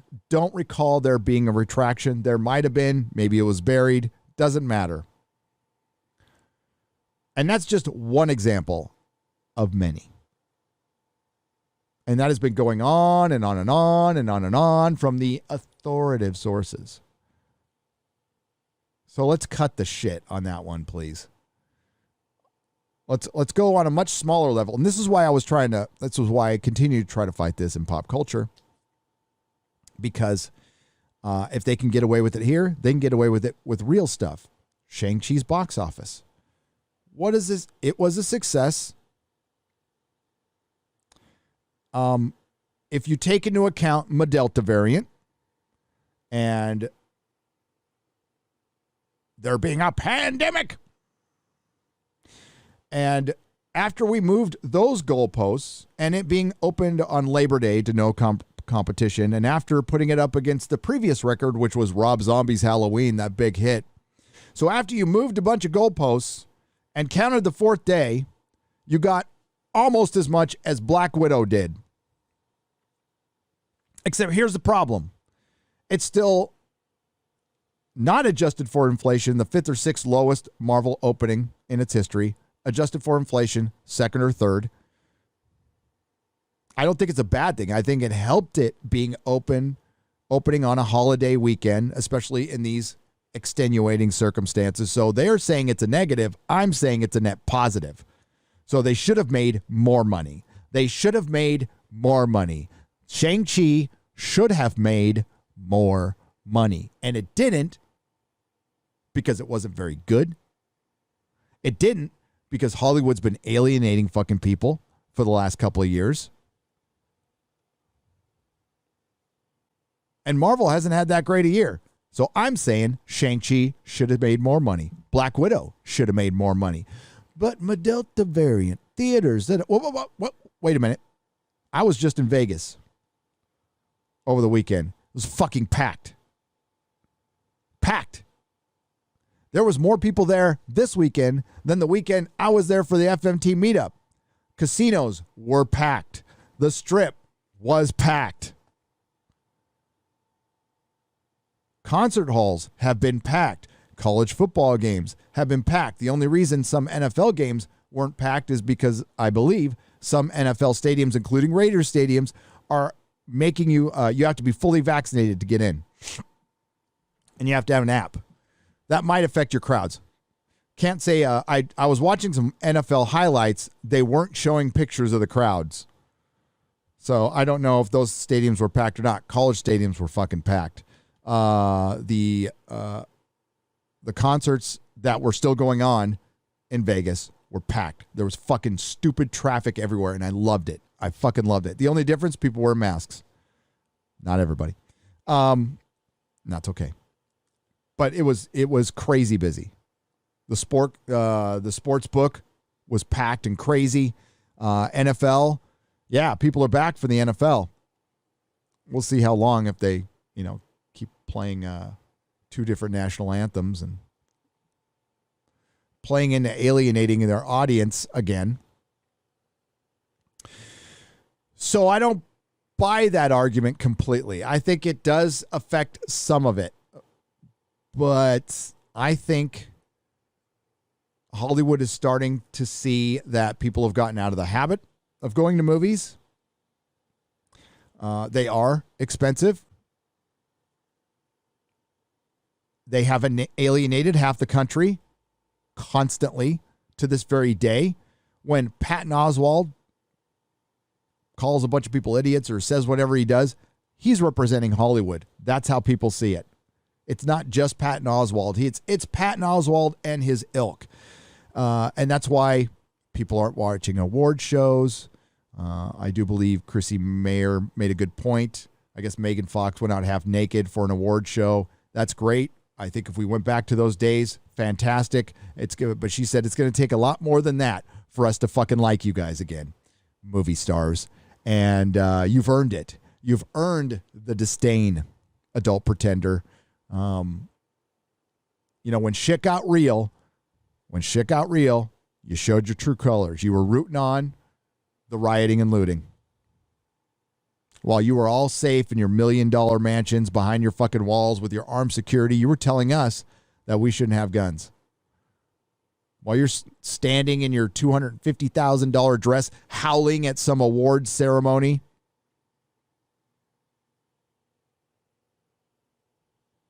Talking about fascism. Talking about the dictatorship. The impending dictatorship that was going to happen in this country. And then it did, except it was your guy. Whoops. You thought it was going to be their guy, but it ended up being your guy.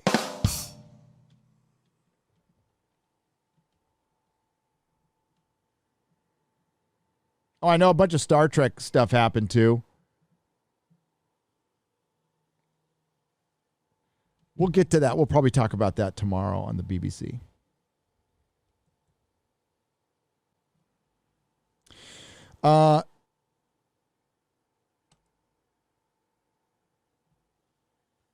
Mexican Iron Man. What do you do? Jesus Christ. Mexican Iron Man. Dude. $399.99. George Michael WG. I'm just going to start yelling all the names. Congrats on Friday Night Tights. Snitches are losers. Glad you're back home safe. Me and Polly want to take you for tacos. I want to go. Oh, wait. I'm gonna come.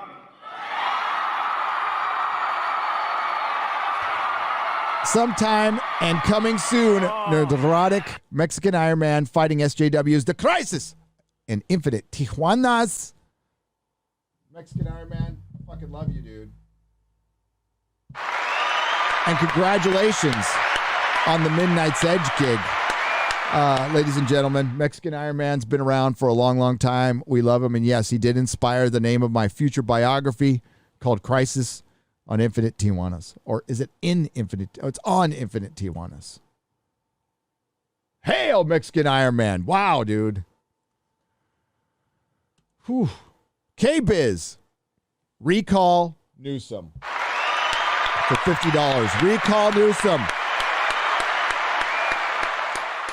Like I said, we can get to the who you're going to vote. I know a lot of people like Larry Elder, and I know there's, I'm forgetting her name. There's some young lady who was a business owner, kind of like her too, but I'm forgetting her name, so I suck. I apologize to her.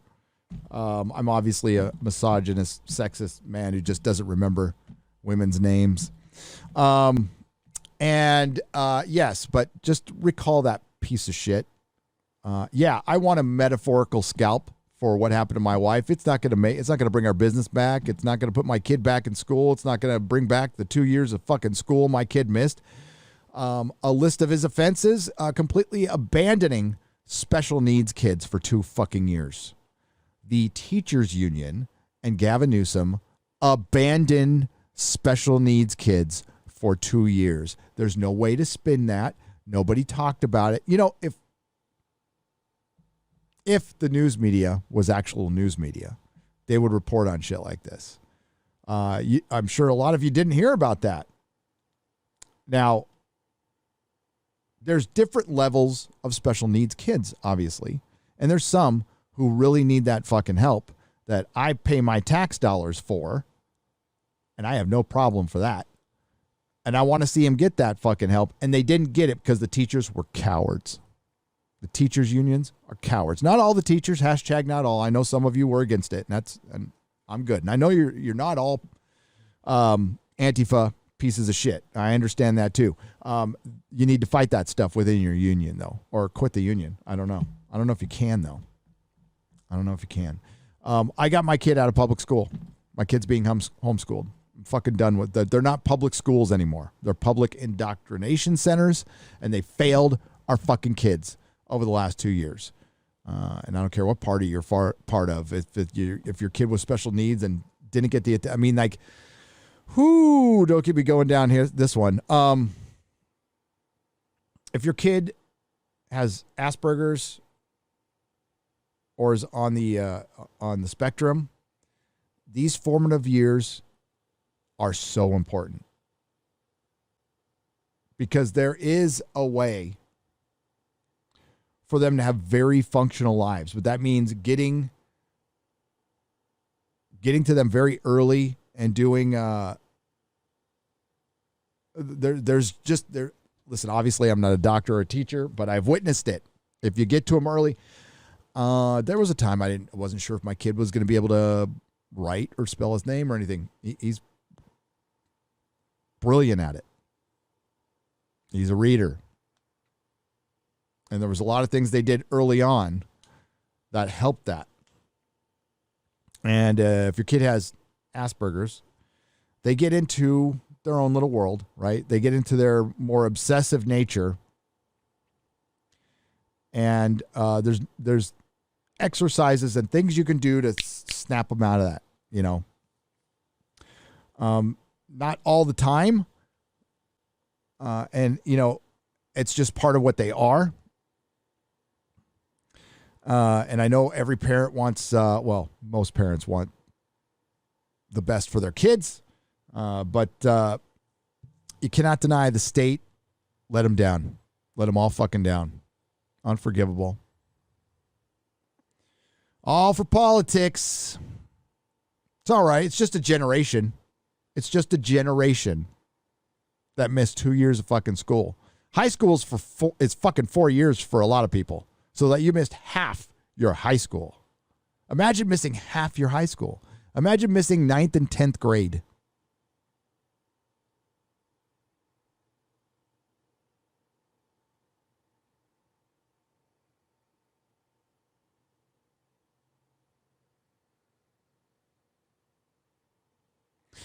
Rev444 says fans never owned any of it. They gave fans the illusion of ownership. We're just sheep feeding at the trough as far as they are concerned. As far as they are concerned, yes, if they even have that much respect. But that's the corporate nature of the franchise. George Lucas gave a shit. You can't. I mean, I didn't love all his decisions with Star Wars. I don't think they were good. I think he lost it a long time ago, but he gave a shit. George gave a shit because it was his baby. That's the only way franchises are going to work now. Marvel worked because collectively there was an evolution. You know, you had Jack Kirby who could tens of thousands of pages the guy drew. When we can't have people finishing a single comic book in a year. In an era where somebody can't finish a single comic book in a year, I think in the decade of the 60s, I do believe there's a quote from Jack Kirby. No, this was all the pages he had drawn up until 90. He said something about 50,000 pages. I'll find the quote somewhere. 50,000 motherfucking pages.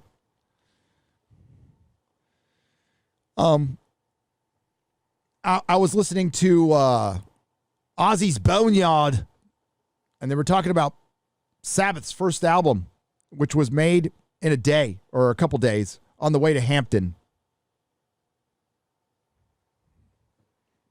They used to make stuff faster. They don't now.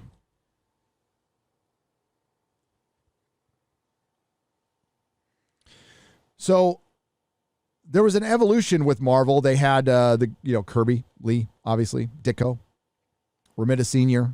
Then it went to Roy Thomas, Len Wein. John Byrne came in. Sal and John Buscema. I always say Buscema, but it's probably Buscema. And these guys gave a shit. They cared. The Bronze Age is second to none to me. That's how this thing lasts. And it stayed pretty niche. And that's why it lasted for decades and decades and decades. And as soon as Hollywood got its fucking hands on it properly, fucked it up.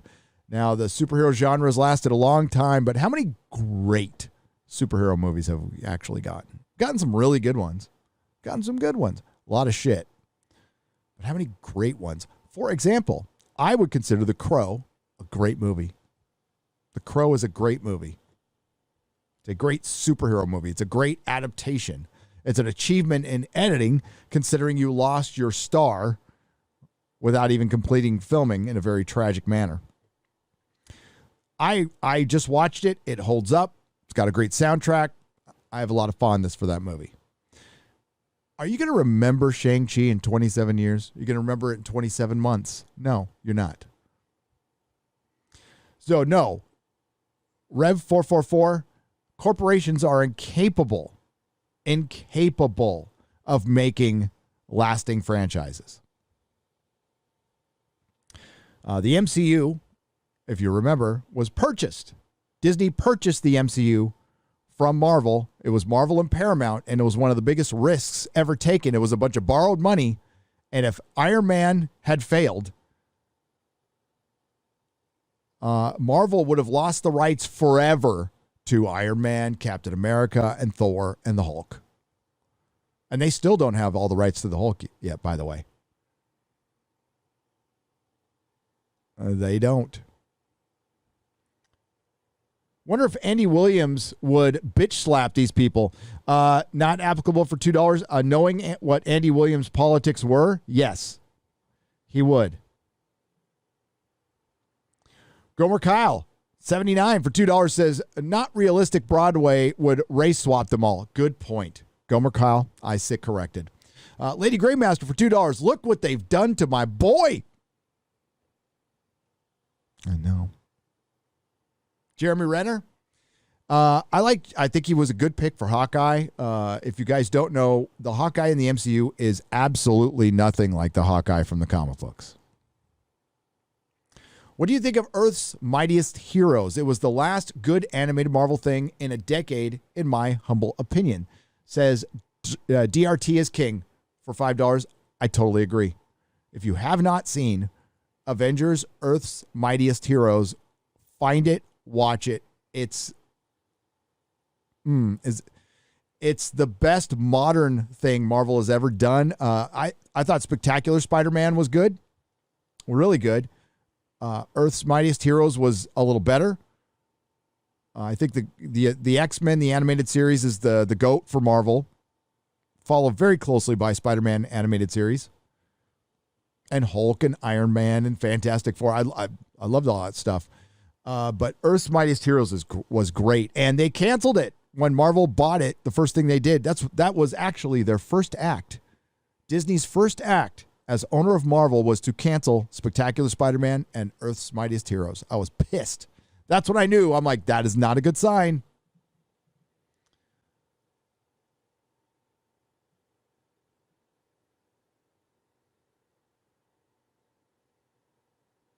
I'm super for 20 British pounds. That's real money. London calling 60-year-old big gay nerd centrist lefty. I think a lot of what he claims is nonsense, but not all. I watched entire show, really enjoyed it. AJ was a pleasant surprise, and you all looked so happy, stoked. Well done. Thank you. I appreciate that. And we were. I know we were criticized, by a lot of people. And listen, again, I want to thank all of my fellow content creators for all of the unsolicited advice. It's appreciated. We were called out for being fans. We're fans. Like, was I going to sit there and fact check Alex Jones? Did I fact check, I don't know, Clifton, Gothics, Mahler, Rags? Do I even fact check? No, I let people talk. That's what I do. You guys can decide. And YouTube will decide what they like or they don't like. And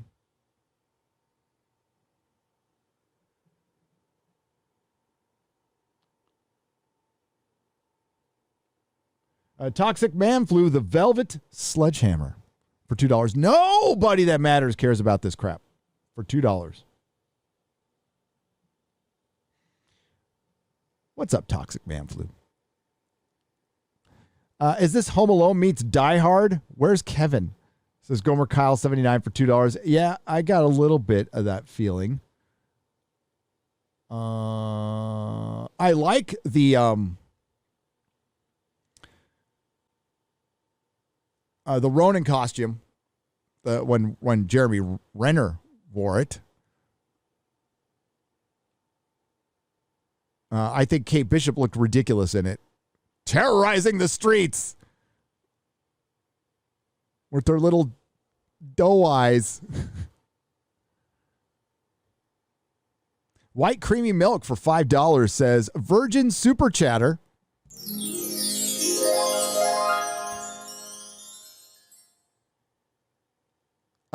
Cuties is free speech. Yeah, it is. Alex Jones isn't some Mario dude. I don't know what that means at the end. Cuties is free speech. Absolutely. And it's disgusting. And it's shit. And I am free to criticize it. My argument on cuties will never change. I think we as adults should have a personal line. And I don't really, as far as art is concerned, don't have many. I could think of 2 or 3. One of them is, I don't know, not sexualizing fucking children. I don't think you need to go everywhere. I don't think you need, if you want to take a shit and put it in a bottle of urine and call it Jesus, I guess go ahead. I don't think that's necessary. But some people might find that interesting. That I don't have a problem with. I don't. I would go see it. I'm not going to like it, but I don't have a problem with it. I would say if you want to be ballsy, maybe use another prophet's name and see how that works out for you. Not Jesus. I think Jesus is kind of, it's low-hanging fruit for the artistic community. They do it because it's easy. They want to be brave. Do it with another prophet and see what happens to you. I would say that it's disgusting and it shouldn't have been done. And the fact that the Sundance Film Festival had a guy busted twice for discretions. There was hundreds of auditions that were all videotaped. Disgusting. And you know what? Here's some of my unsolicited advice. I got so much of it, I feel like I need to give some back. I wouldn't defend cuties. I don't think that's a hill you want to die on because you're probably going to die on that hill.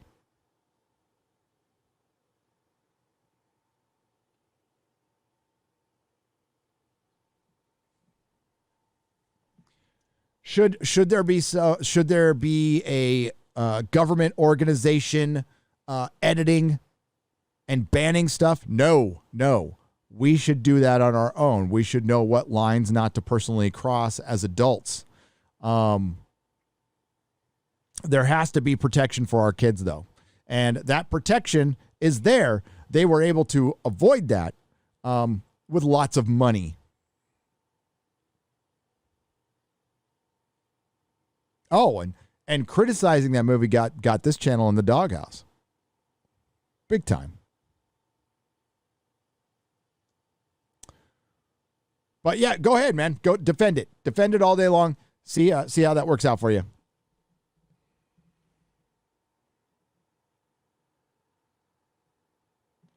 Because as I said in my video, it's not okay. It will never, ever, ever be fucking okay. And I know there's entities out there who want it to be okay. And I've heard their arguments. And it will never be okay.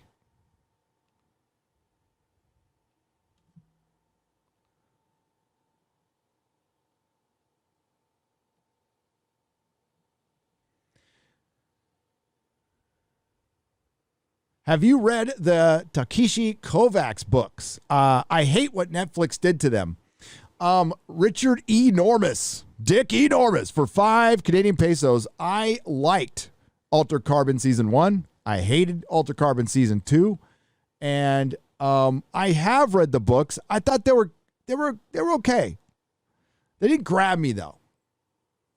Maybe I'll give it. I have them all on my Audible, though. I'll give them another shot. It might have been the reader. Maybe I'll just read those books. That might help. I'd settle for it if George just released all the chapters he has finished so far. He must have written at least 30 or so the last decade. I'd be happy to at least get closure on the battles, ice and fire. I would too. George can't do that, and I'll tell you why he can't do it. Because all the chapters are intertwined. Even though you're focused, people have never read the Song of Ice and Fire books. Each chapter is told through the perspective of a character. So when you go to it's the chapter will be John 1, John 2, John 3, John 4, and there's Daenerys and there's Tyrion. So they're perspective characters. Usually he does a prologue and an epilogue, and those characters generally die. So you're in the perspective of a character who's going to die in the prologue and the epilogue. He'll add some. He's added too many characters, but they're all intertwined through all of the world building. And I don't think he can. He has released, I think, 12 chapters total. He has to have at least, if he doesn't have 30 chapters done, I mean, dude, just give up if you don't have 30 chapters done. I believe that each book was, as they got bigger, were 70 plus chapters. He better have 65 chapters done. Now, when I made a video a year ago, from what he said a lot, and I think that's why he stopped. I sussed out that he was about halfway through the book. Wins a winner. And he fucked around for a lot of years and did nothing. Thank you, Smooth Jam California, for 10 pounds. I appreciate it. Legalize Adulthood for $50. Thank you very much. Says this stream is an absolute triumph. I think I'm going to get some B&B supplies and stream on the Nerdrotic Discord me rebagging my collection during the real BBC, mostly 80s Marvel, some indies too. Get your supplies. I think the shortage is over, so I think you can get supplies again. And join us tomorrow on Heel versus Babyface channel. Join as Mahler and yours truly. I will be bagging and boarding. I'm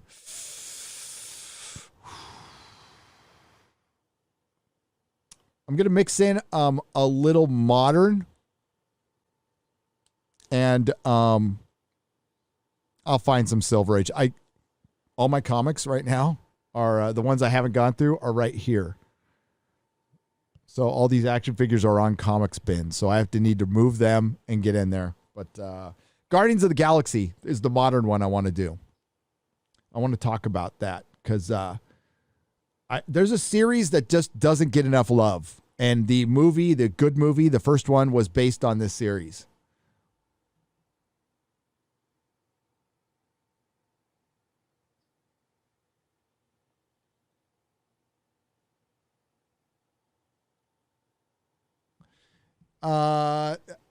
Says back when entertainment was gold for $5, says I will give you $100 if you get out the room. Mark my word. Well, thank you. Get out. What room? Get out of the room? Get out of the room. If I get out of this room, or you want me to move so you can see it?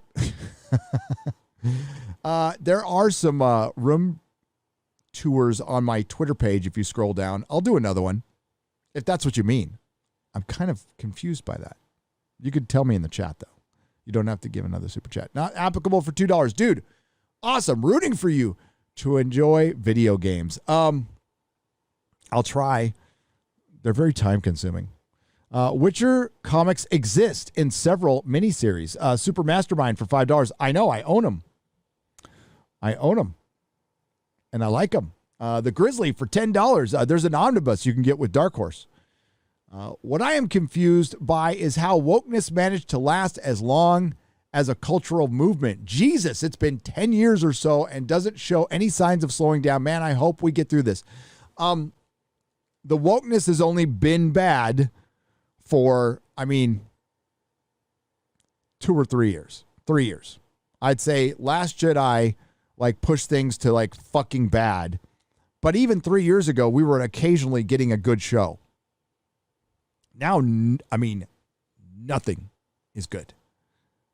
It's rare when you Primal comes out. You're like, oh my God, it's great. It's like one good thing comes out. The Suicide Squad comes out, and yeah, we get one good thing once in a while. You have to dig pretty hard to find other good things, and I'm sure they're out there. But most everything is woke, and it turns to shit. I said it's going to get worse before it gets better. We are in the worst part because all this stuff was made 2 years ago. The COOF delayed a lot of shit, so it's making it feel longer. People are fucking sick of it. So yes, some people are not going to the movies because they just don't fucking want to. And of course Hollywood's going to deny that. That scares Hollywood to death. Why do you think they're jumping on Shang-Chi like it's making everybody move and change their film schedules? It'd be funny if we get a real hit. Oh, well, we did earlier. We got King Kong. That was a real hit. F9, real hit. I haven't seen it, but damn near made $1 billion worldwide.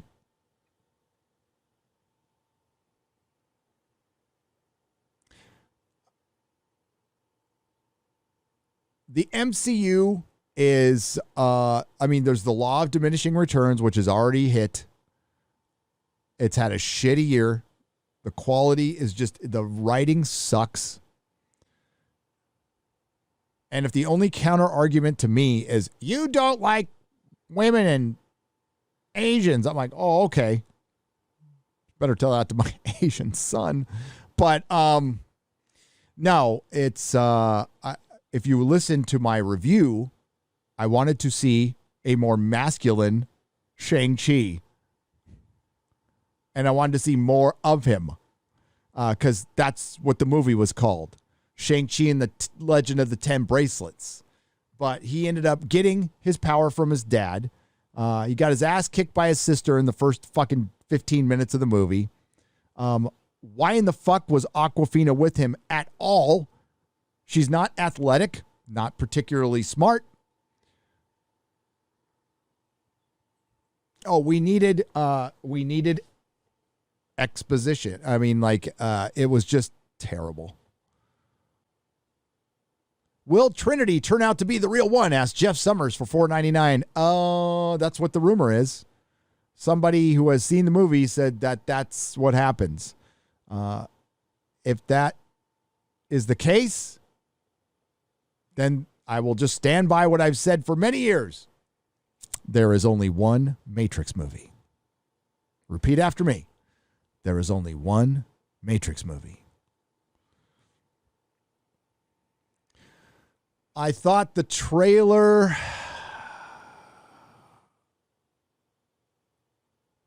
it wasn't terrible. It just looks like we're rehashing the same stuff. It looks like Warner Brothers kind of needs an easy layup. And that's what it might end up being. A soft reboot. But that is it was another YouTuber. It was Jeremy from The Quartering was talking to another YouTuber. That other YouTuber either said they saw it or they know someone who saw it and confirmed that Trinity was the one at the end. Now, do I know that's I have no idea if that's true or not. Maybe they showed the movie at the recent convention in Vegas because they showed Ghostbusters. Heard that was fantastic.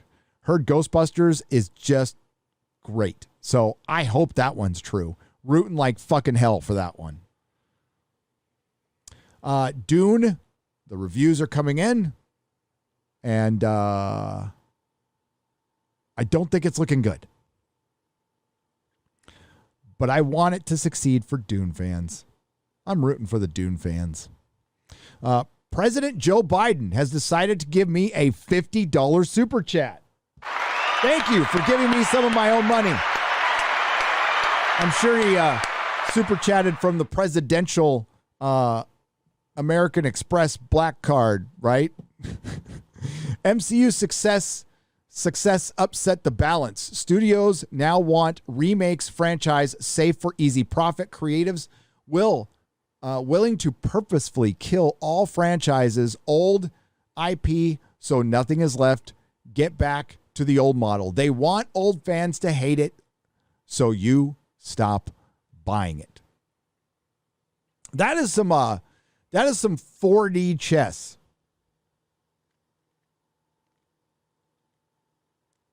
Do they want old fans to hate it, or do they not care if old fans hate it? It might be a little bit of both.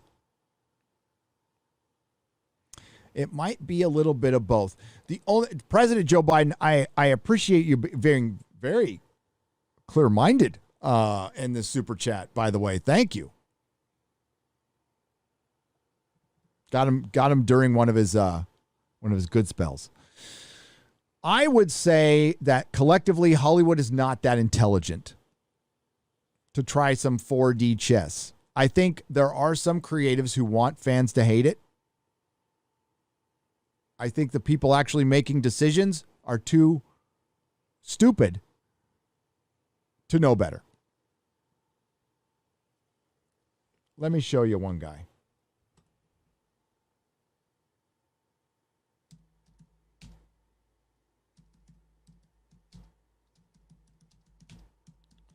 Let's go to the CBS Viacom Board of Directors.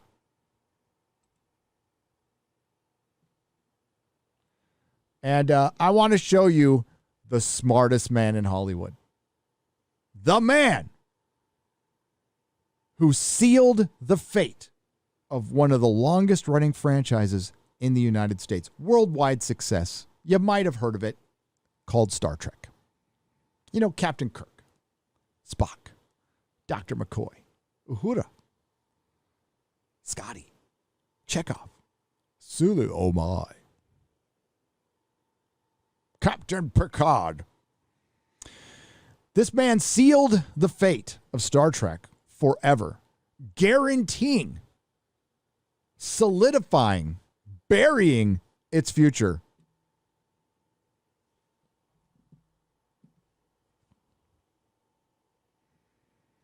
I want you to imagine that Star Trek is Jimmy Hoffa. And this is the guy who decided to bury him in the foundation of Giant Stadium, allegedly.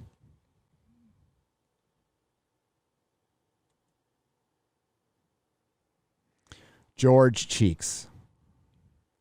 Look at little Georgie Cheeks. For one, he looks like he's 10 and he's already had plastic surgery. That hair looks fake. That smile looks fake. The tan looks fake. This is the guy who gave Alex Kurtzman a contract extension to the tune of $150 million motherfucking dollars. There is the brightest man in Hollywood. He said when Alex Kurtzman walked into the room that he knew he was the man for the job. Because he was way too busy booking his appointment to Cancun, and he didn't want to think about Star Trek.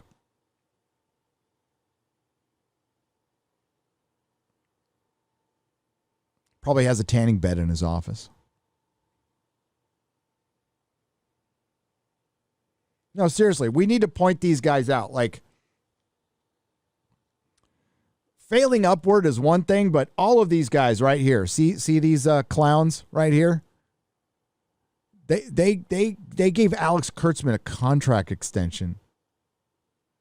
So I don't like, maybe there's a Hollywood board member. I mean, I know none of you guys watch this shit. You don't care about it. Take it from me, unsolicited advice, free advice. These are some dumb motherfuckers right here. Yeah, they wear nice suits. Probably have manicured fucking fingernails. Lots of money in the bank, own lots of cars, make a lot of powerful decisions, and they're dumb as fuck when it comes to Star Trek. The reasoning for hiring Alex Kurtzman is he can produce stuff.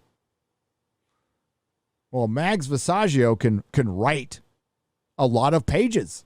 None of them are good, but she can write pages. But right now, all you have to do is be able to make stuff and make it fast enough. Doesn't matter what the fuck it is. Now, it will matter eventually. It always does.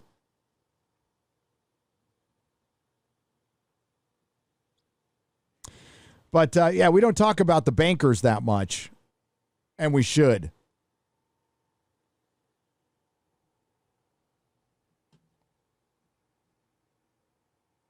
Robert Backish, dumb motherfucker. Alex Burkett, dumb shit. George Cheeks, retard.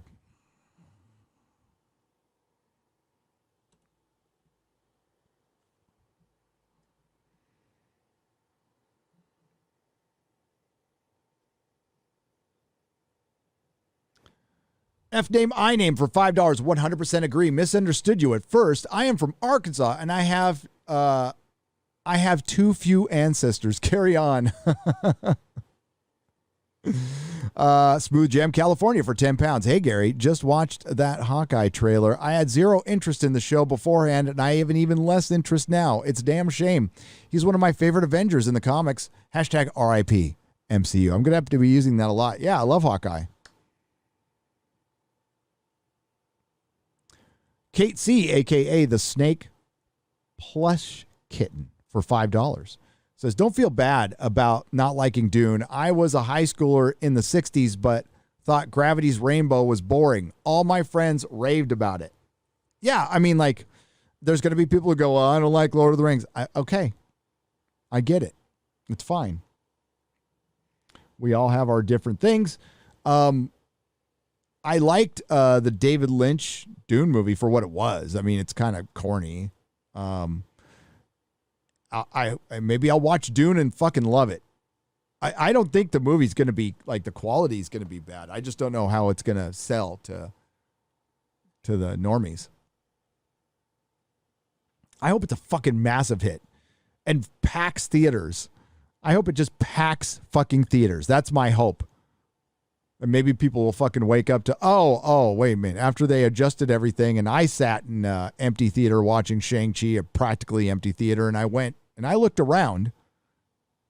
I posted one theater. I looked at like 30 of them, and there was the same story at all of the theaters. 10 or 20 tickets sold. That's it. That was opening fucking night.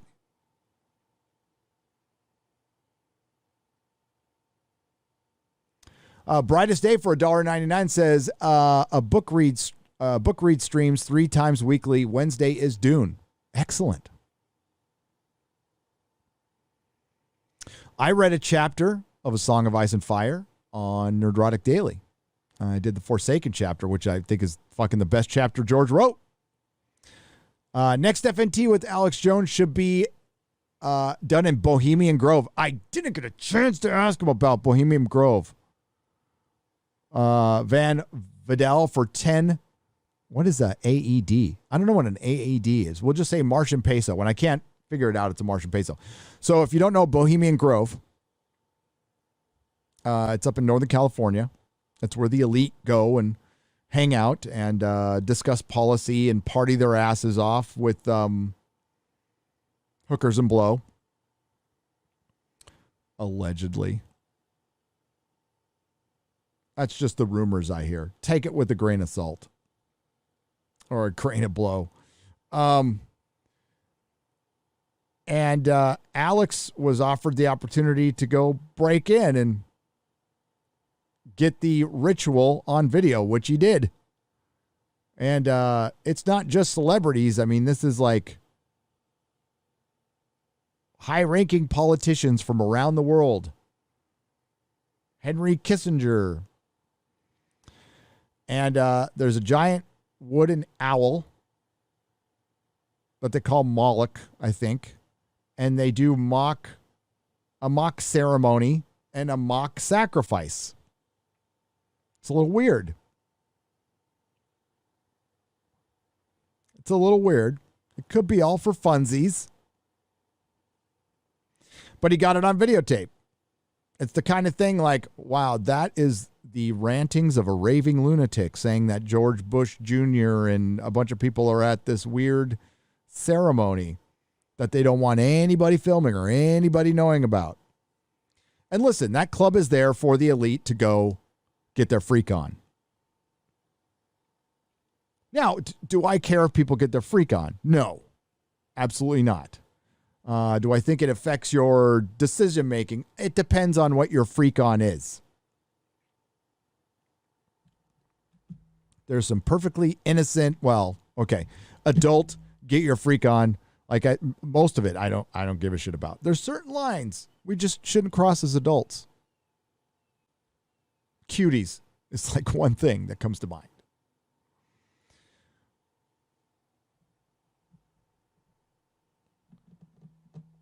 I mean, for example, like Henry Kissinger likes to be tied up and spanked by I'm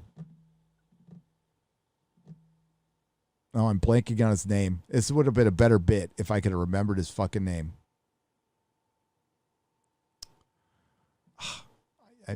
See, I'm bad with politicians. It was the former Secretary of State for Bush. We'll just say General Colin Powell. Then go ahead. That's not the guy I was thinking of, but that's fine. That's two consenting adults being really fucking weird. But that's okay. I mean, it's just weird to me. It could be normal to somebody else, and it's not for me to judge. But the sacrificing and Moloch and stuff, and yeah. It's a little bizarre. You wonder what else goes on. And of course, there was that whole, I don't even want to go down that road, the guy with the island. I mean, there's been a lot of things that have opened up a lot of people's eyes lately.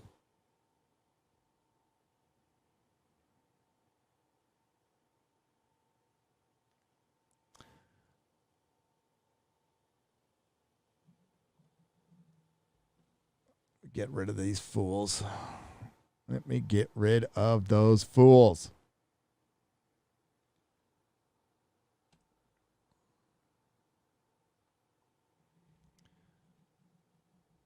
Un momento. Okay. Indiana Jones.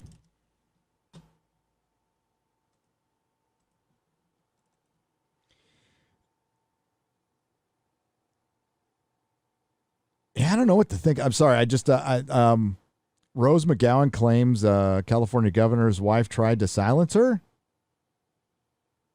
Huh.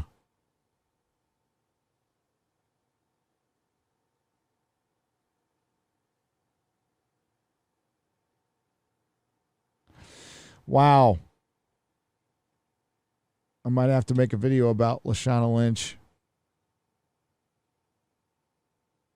Where was I? I was going to... That article cannot be this old. I just saw it this morning. There it is.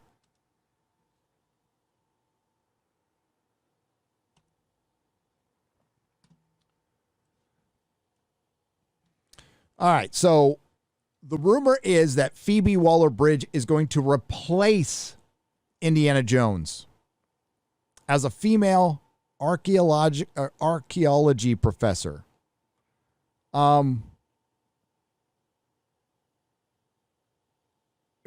Try it. I mean, like Kathleen Kennedy, obviously, I don't know what the fuck Spielberg did to her. Spielberg must have done something to her. I mean, we got to start asking this question. Why is Kathleen Kennedy imagining herself as a British woman, but with an American accent, at least in one other movie, and all of these properties? Because this is like another British female is going to take over. It's getting weird at this point, right? It's getting fucking weird. So what did Spielberg do to her? Now, pretty much every YouTuber I watched said when they saw Phoebe Waller-Bridge was going to be in Indiana Jones, they pretty much everyone said, oh, she's going to take over. I mean, that's not going out on a limb. I wouldn't run around taking credit for that. Trying to think who I saw mention it. Oh, I did.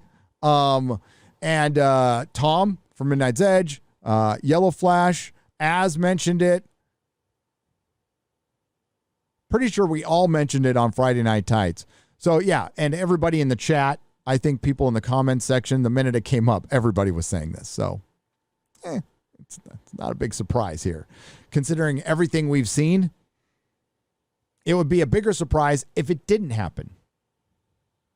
That will be the surprise. Now, James Mangold could probably clarify this on Twitter, but I can't see because I'm blocked by James Mangold. Just like I'm blocked by Paramount Plus Star Trek. I'm not sad about it.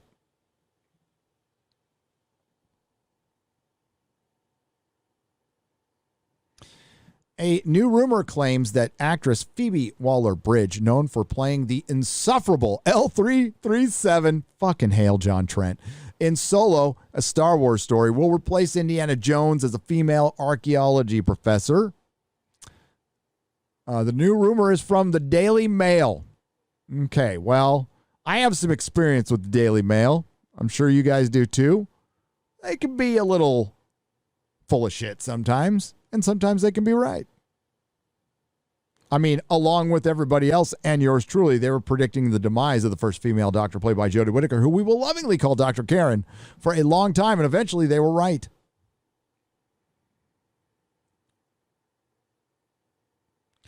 And their show business editor, Katie Hind. Hind claims Phoebe Waller-Bridge is being tipped to replace a veteran actor, the veteran actor, as a female version of the fictional professor of archaeology in the adventure movie franchise. One anonymous source told Hind about the rumor. It would be a huge statement and a great role for Phoebe. Well, this part I believe right here.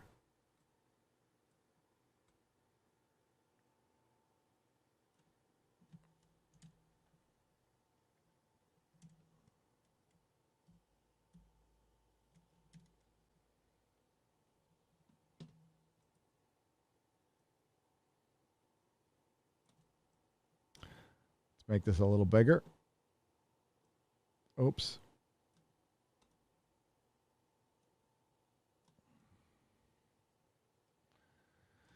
It would be a huge statement and a great role for Phoebe. I don't know how her American accent is. I don't find her that engaged. She is, she plays well to the Hollywood crowd. And that's what they make stuff for now. They make stuff for each other. Killing Eve was a series that a lot of people were trying to get me to watch. And I watched it. And I'm like, yeah, not for me. Kind of like the Handmaid's Tale, whatever the fuck, which is basically feminist porn. It's not for me either. Killing Eve was like the only other series that BBC America had that wasn't Star Trek reruns.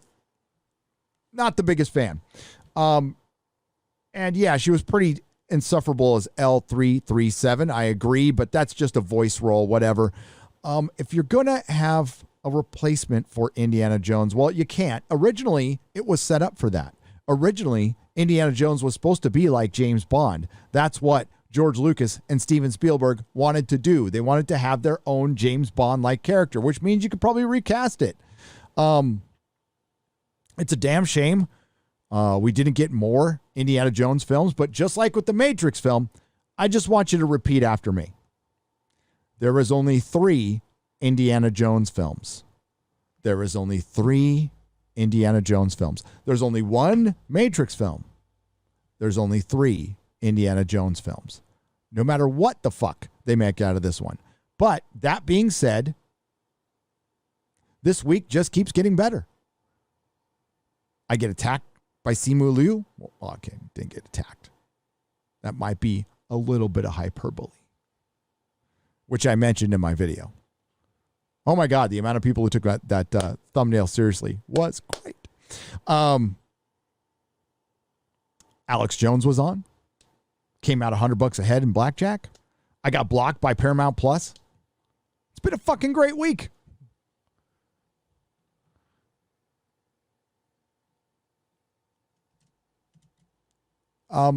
Make this happen. Please. Please do this, because this will be a colossal failure. Again, I know I'm going out on a limb by saying this.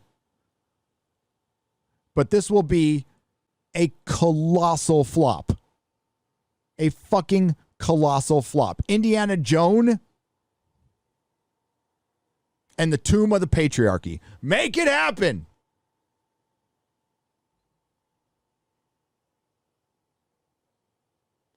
Indiana Jones and the Temple of Misogyny.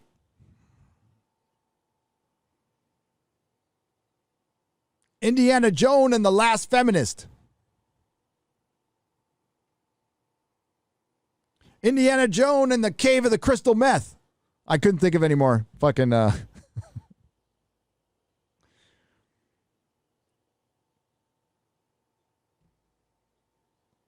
Another source stated that gossip on the set is that the character will slot into a leading role. So it'll be like all the other shit Disney's making. Where kind of like Shang-Chi, where his sister was a little more important and a little better. Kind of like Loki. Kind of like He-Man. For one, Harrison Ford's like 1,000 years old. So, and he's not like a young 1,000. He's crashed in a couple of planes.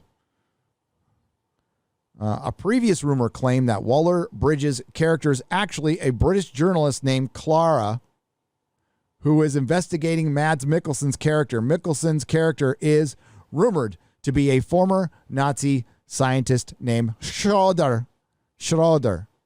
The rumor noted that Clara and Jones had teamed up and were actively working against the United States government in order to foil Schroeder, who is receiving substantial support from them. Now, a long time ago, some of you might remember, I said, you know what? I would watch an animated Indiana Jones film, or if you had the technology, de-age him for the entire thing and show a Harrison Ford in his prime. I don't want to see an old Indiana Jones running around. I don't necessarily want him recast at this point because Indiana Jones is Harrison Ford. That's it. End of story. I like these movies, well, definitely now, but I liked Raiders of the Lost Ark more than I like Star Wars. And a lot of people from my generation would say the same thing. Like, Raiders of the Lost Ark was the shit. And I still have my Raiders of the Lost Ark stuff, right? So if you go over there, you can see some of it. You see some of it? There.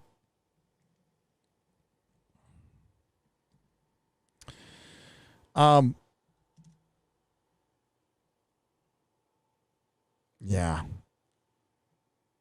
But I suppose if I'm against this, I'm alt-right as well. If you criticize Shang-Chi, you're a white supremacist. If you think Indiana Jones should remain a dude, white supremacist. In May, the Illuminati claimed Mads Mikkelsen is playing the villain of the film as a Nazi scientist enlisted into NASA by the United States government to work on the space agency's moon landing initiative.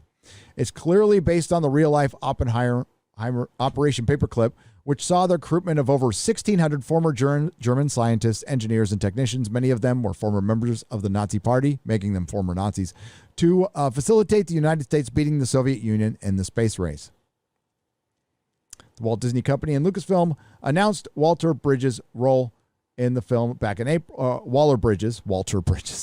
The press release from Lucasfilm stated Phoebe Waller-Bridge, Fleabag Solo a Star Wars Story will star alongside Harrison Ford, who is returning to the role of the legendary hero archaeologist, blah, blah, blah, blah, blah. The film's directed by James Mangold. The film's director, Mangold, commented on Waller-Bridge's addition to the film. I'm thrilled to be starting a new adventure collaborating with a dream team of an all-time great filmmakers. He added, Stephen, Harrison, Kathy, Frank, and John are all artistic heroes of mine. When you add Phoebe, a dazzling actor, brilliant creative voice, and the chemistry she is undoubtedly bringing to our set, I can't help but feel as lucky as Indiana Jones himself. Now, Hollywood collectively is simple-minded, as I have said. They have brought in Phoebe Waller-Bridge to help on the James Bond script to feminize it up a little bit, which they look like they're already regretting because the last James Bond trailer really looked like, hey, that Me Too Time's Up stuff we were talking about. Just kidding. Just kidding. Please come see our movie. We were totally joking. It's too late to edit it out, but if we can get you to sneak in on the first weekend before you notice that we made a feminist James Bond movie, we'd be very happy. First, she played the insufferable L337 in Solo Star Wars Story, where her character insinuates she has a sexually attractive relationship with Lando Calrissian. Not only does the character claim to be sexually active with Lando, but the droid also attempts to lead a droid revolution. One of the best parts of the film is when her character gets shot down because you don't have to listen to her incessant activism anymore. Unfortunately, they decided to retcon the original trilogy by putting her hard drive into the Millennium Falcon. Yeah, the Millennium Falcon is a feminist. Waller-Bridge was also trapped. She's tapped to make writing changes to the upcoming James Bond film, No Time to Die. A rumor that the Daily Mail claims that Waller-Bridge was brought on to give the film more a makeover for the Me Too Time's Up era.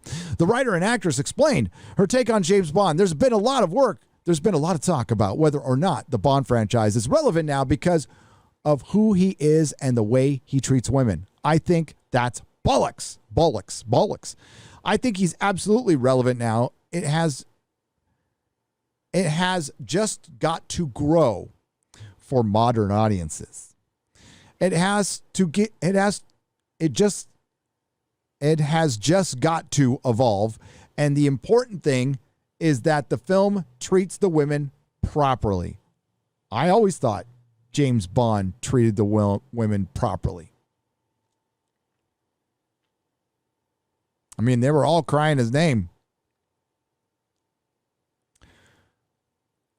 He doesn't have to. He needs to be true to his character, she added.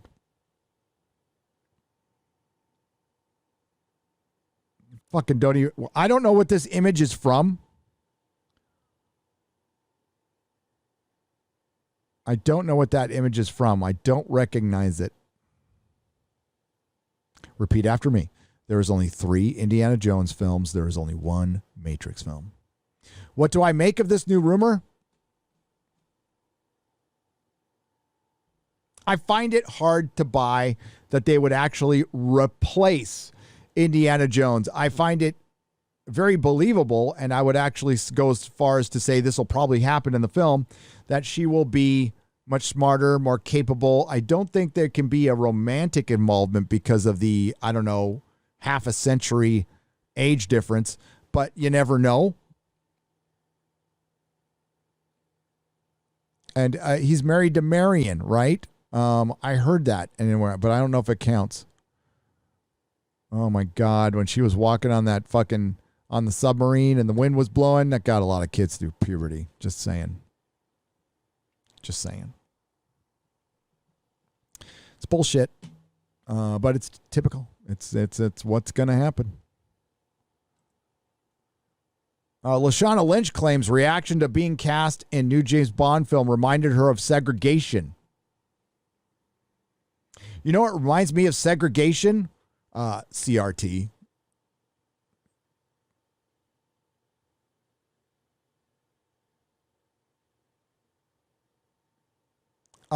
Her being cast in a James Bond movie is no big deal. Her being the first female 007 going to, and what, is she going to take James Bond's place? That's kind of a big deal. People are going to talk about it.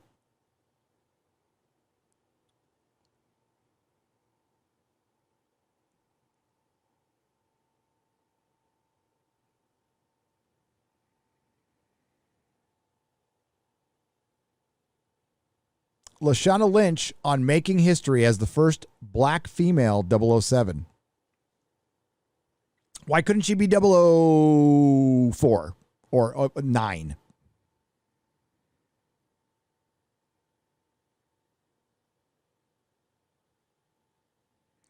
No, it's creative bankruptcy.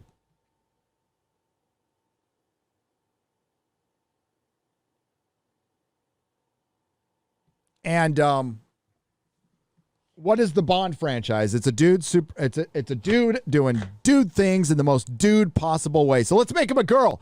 That won't affect the franchise at all. As a matter of fact, we should look at it just the same. And that's the attitude of Hollywood, is they think we shouldn't notice any differences. And that's where this little battle is starting to happen within their woke sphere.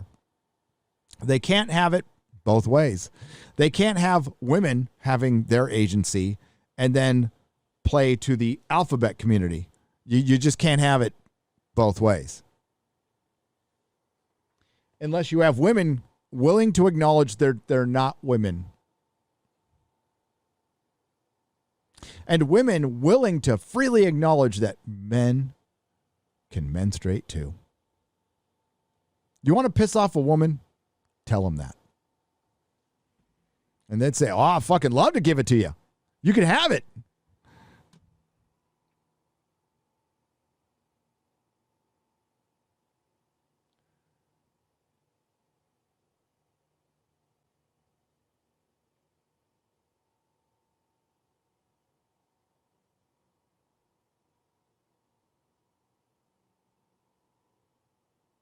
Now, Lynch, speaking with The Guardian, claims she will not be a 007. She stated, "No, you don't want me." She added, "I'd just be like, right. So where do you start again?"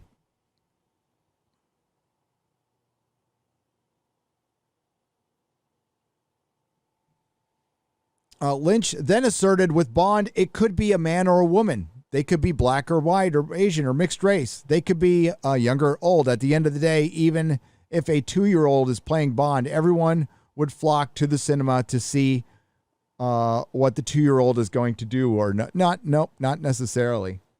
I don't know if people are going to flock to the cinema for James Bond anymore because, let's face it, since Casino Royale, they haven't been that great. And if you make them woke, well, then you're just fucking done.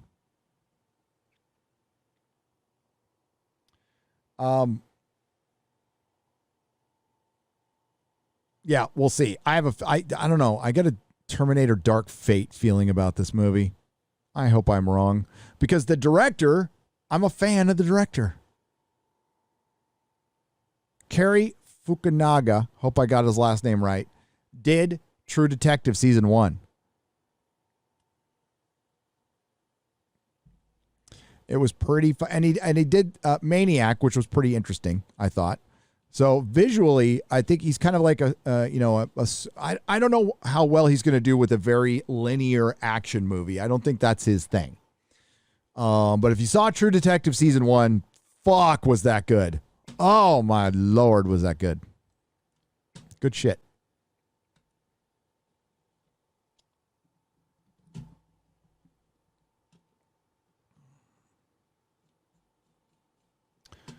All right.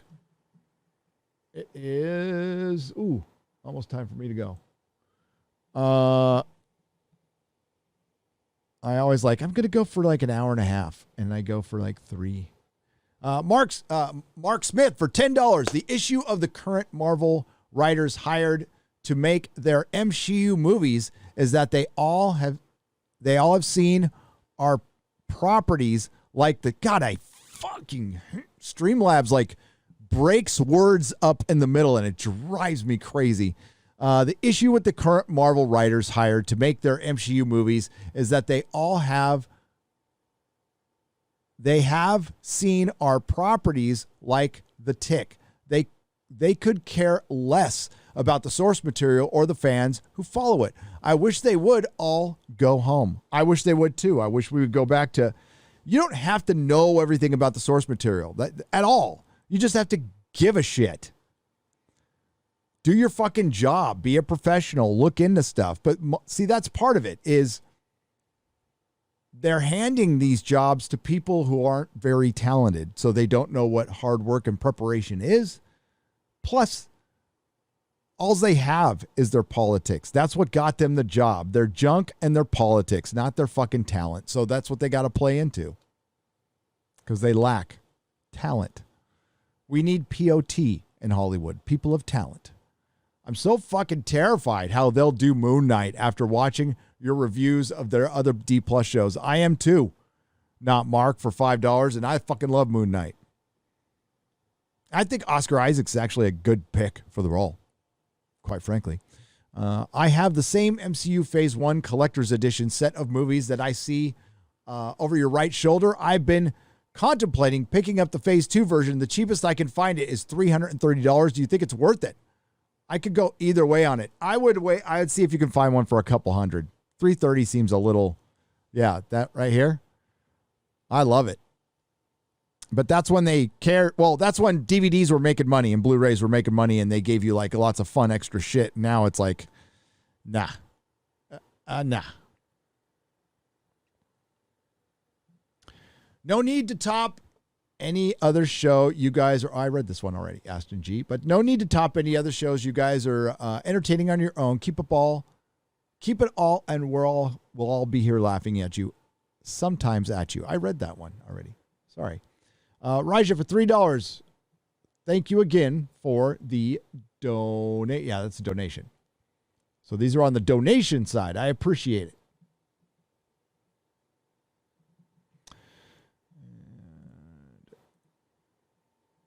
I don't even know who we have on Friday Night Tights this week. I'm pretty sure we have a guest lined up. Tomorrow, 10 a.m. Pacific time on Heel versus Babyface's channel. Be yours truly, Mahler and Az. And we're going to talk about all this stuff and more. Probably I'm saving the Star Trek talk for tomorrow. I think Emily Blunt would be a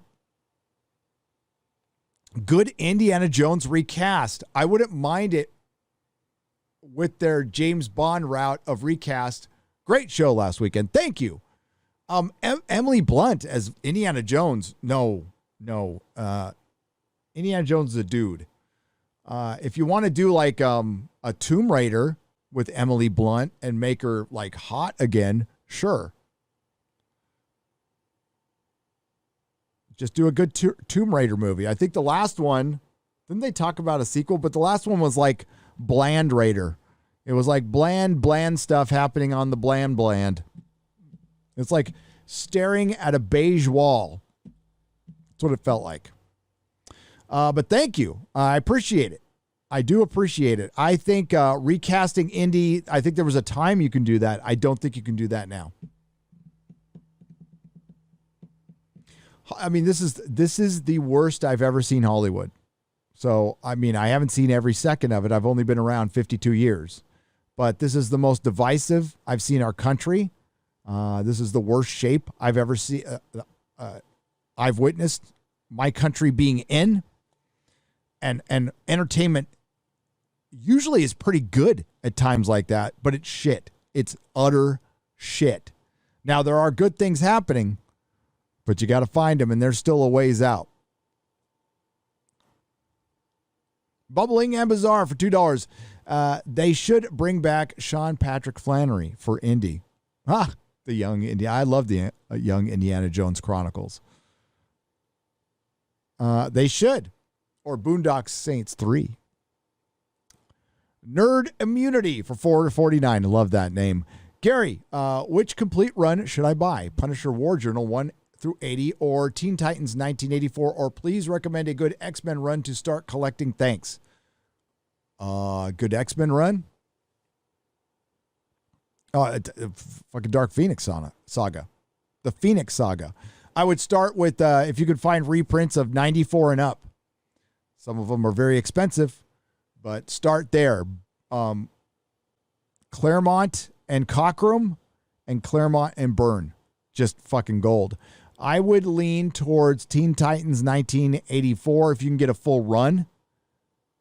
But Punisher War Journal 1 through 80, can't go wrong with that. But Teen Titans, if you ask me to choose, it's Teen Titans. Marv Wolfman, George Perez. That's as good as the X-Men stuff. Long Ripa 69 for $4.49. Shang-Chi box office success is a globalist psyop perpetuated by interdimensional potbelly goblins. Potbelly goblins. I think Trinity will be Neo's alter ego, aka trans identity. Oh, man, you're joking and you're not.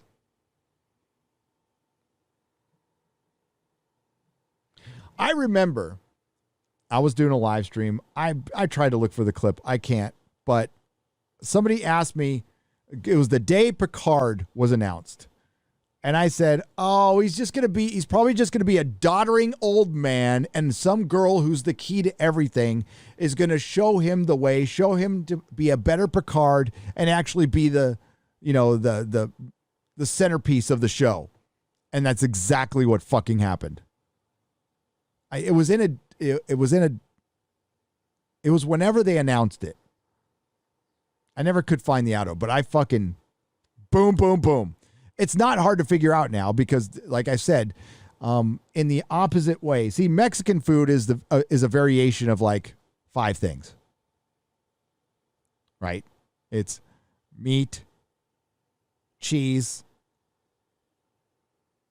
some vegetables on a tortilla, and you rearrange it a few times, and you get a quesadilla, enchilada, a taco, a burrito, but it's just variations of the same thing. Mixing some eggs and some fish or whatever. Woke storytelling, very similar. Patriarchy bad, men are bad, masculinity is bad, which is different from the patriarchy. And white man bad. And you just mix those all up into your woke quesadilla or your woke enchilada. Not the best analogy in the world, but I tried. And that's what this shit is right now. They can only tell so many stories. They're not allowed in Hollywood to portray people of color, as they call them, as bad guys. That's going to be kind of hard. The world is filled with bad guys and bad women of all kinds of colors. We shouldn't be worried about that shit. We should write whatever the hell we want. You're perpetuating a stereotype. Then stop making art. If everything is going to be white supremacists or Swedish bikers on meth, or white supremacists, Swedish bikers on meth, I don't know. That's all it's going to be.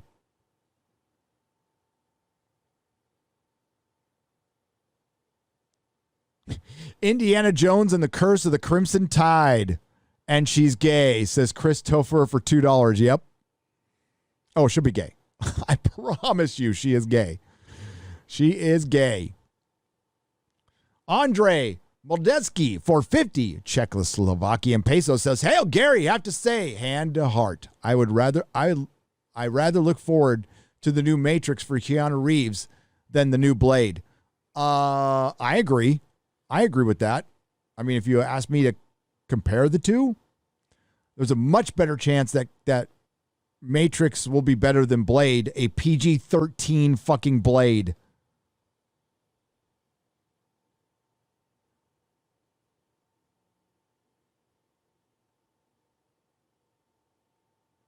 Proper execution could have a recast Indy in Brody's position, saving a young female professor career with advice from his young days. Lunch is on me, Gary. Thank you, Don Sambo. I appreciate it. I don't see how I just don't see how this film works. I don't see how it's entertaining.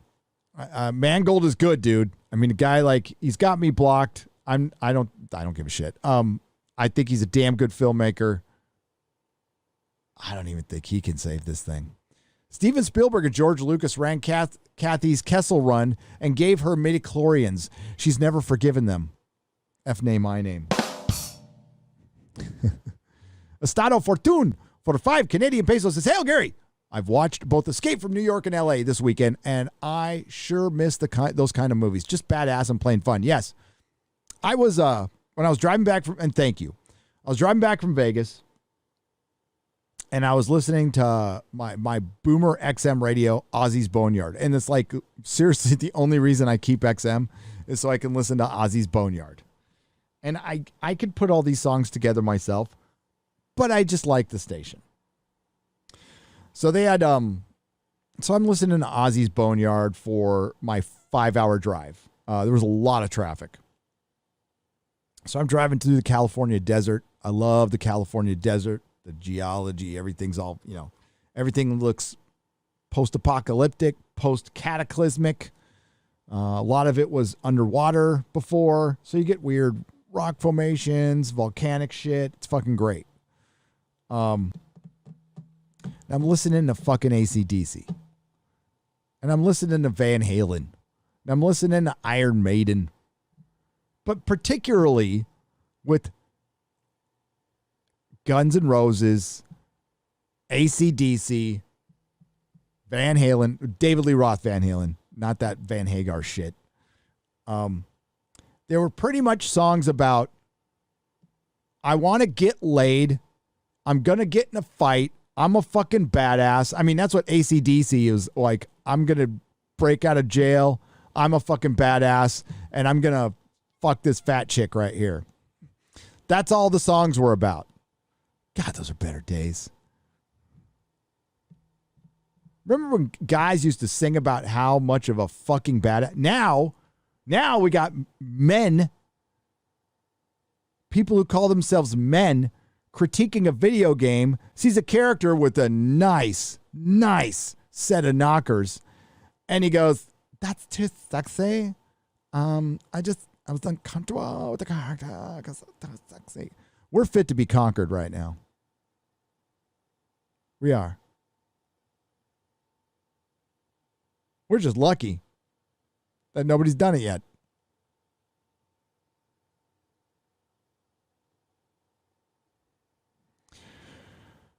Yeah.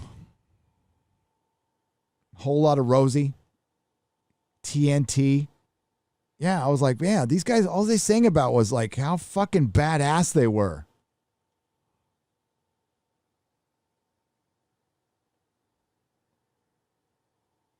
Like some other bands are a little deeper. I know if I say Iron Maiden being deep, you'd be go, what? But no, they sing about like slavery. Aces High. I'm pretty sure that song is about all the fucking bombings during World War II and how badass fucking England was by,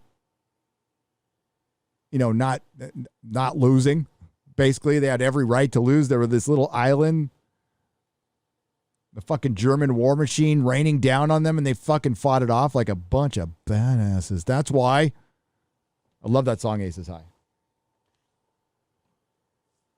Such a good song. Yeah. But now we sing about crying and boobs being too big, and men are wearing dresses. Yeah, no. Gary, not judging people is what embolden these lunatics to take over our culture and society. Davisar for $5. Well, we did. What emboldened them? Well, there's criticism and there's judgment.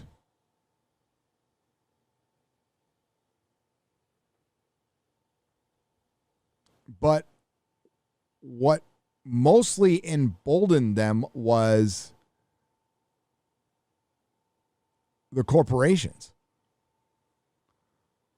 And you're right. A lot of us didn't speak up because, well, I didn't think it would get this far. I don't think anybody did. It's hard, but they had taken years to infiltrate. That's why we have to do the same. So we got to be prepared for the This is a long haul. Now, I heard Critical Drinker on his very good Matrix trailer review. He said, talking about the red pill and the blue pill, and he said an exhausting culture war. Yes, it's exhausting.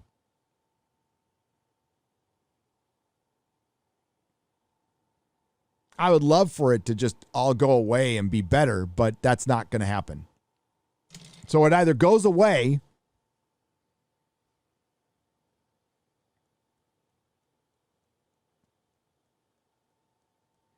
and things don't change and it just stays the same. Hollywood turns around or things get worse. I don't think things are going to get worse. But I think what's going to happen is a paradigm shift. I think what's left of entertainment will still be around for a long, long time, but it won't be the thing. It won't be the main thing. I think it's had its day in the sun. I think people are starting to find new means of entertainment. It's going to be fractured. It's going to be micro entertainment, and people will carve out their own audiences or own things to do, or you'll just entertain each other, which is what you're starting to do already. This thing ain't going to go. This ain't going away. Live streaming, hanging out with your friends, this shit ain't going away. I mean, I'll go away, but this shit ain't going away. Might go to another platform or something, but it ain't going away overall. Hollywood's time's running out. And some may argue that it's too late. Pew Pew Monger for $4.99. I watch an all-female led action movie starring Gina Carano and Rose McGowan. Hell yeah. Throwing Katie Sackhoff there too.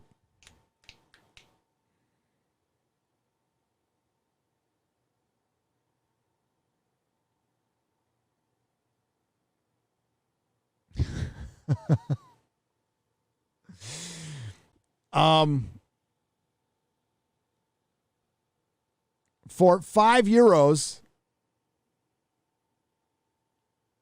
I don't know how to pronounce this name, but I'm afraid if I pronounce it correctly, it's going to sound, I don't know. So it's Juzu, Juzu. And listen, I never know. You never know. He says, or she says, I truly liked you the past years. Had a bro crush on you after Vegas. Now after Dan Vast's song and especially Alex Jones, I'm fully in love. Hail Friday Night Tights. Hail to you. Thank you. Thank you. And thank you. Remember the socially outcast, obnoxious, screeching kids from the drama club and campus? Hollywood is literally them all grown up, but only half matured. Yeah. And yeah, and it's not the talented ones anymore. The talented people are being run out for the most part. And now you have like Patton Oswalt canceling shows if you don't restrict, if the club doesn't restrict that you have to be fully vaccinated. I would tell, if I was the venue, I would tell Pat to fuck off. For one, I think the venue will survive without a Patton Oswalt show. I mean, who's going to listen to that guy anymore? You know what? To be a good comedian, to be a good fucking comedian, you need to be a little counterculture, a little rebellious.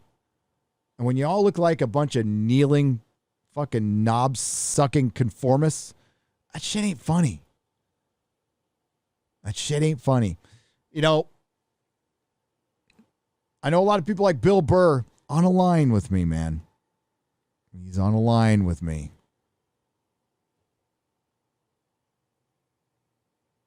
He does a couple good things, and I'm like, that's good. He's also said a couple of dumb things, in my opinion. Really like seeing Anthony Cumia, Aaron Berg, and Chrissy Mayer this weekend. That was fucking great. Aaron Berg was fucking on fire on the last set. Oh, my God. Gary, check out Gladys Bergklin's takes over the world on Remix Matrix YouTube. Music may be copyrighted, but you will LOL. I will, but I can't. I'll check it out first, and maybe we can do it tomorrow or Wednesday. FNT was crazy. Congratulations. Loved it. The Wheel of Time has tons of woke red flags. They swapped my favorite characters, Perrin. Did you read it? The Nobody Guy. Have not read it. But that one picture, I don't think inspires anybody. It looks like somebody, talking about drama club, somebody rated the drama club's costume. I mean, that looked like the costume shit from like underneath the stage at the La Paloma Theater when I worked there back in the 80s doing the Rocky Horror Picture Show shit. Like, that was fucking crazy.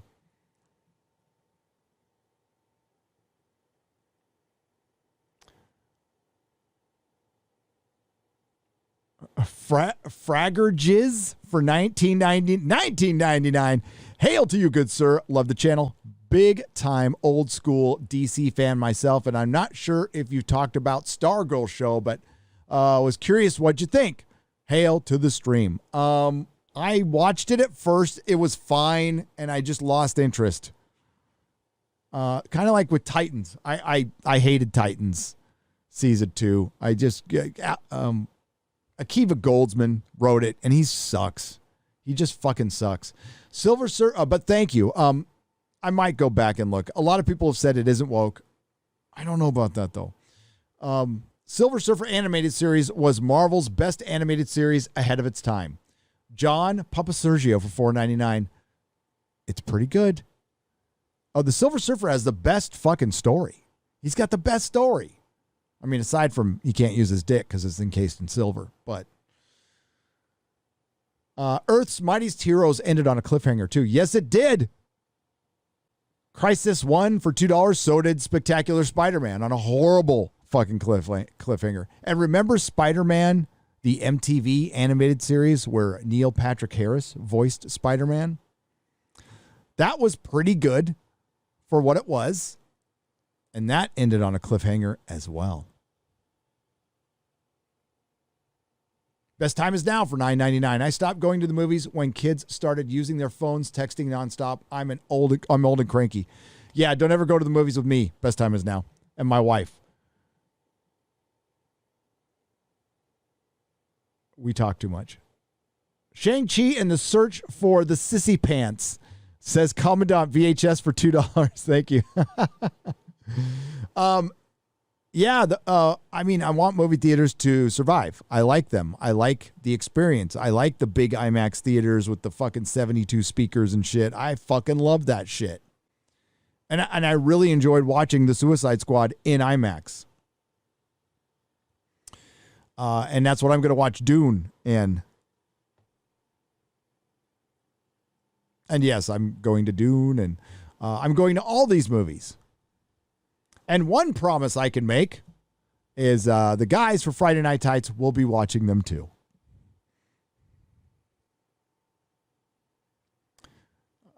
Trinity was always better than the one. She has 3 times better than Neo. It's been in her name the whole time. The Wachowskis when the movie drops. Archmage Frey for $5. You're not wrong.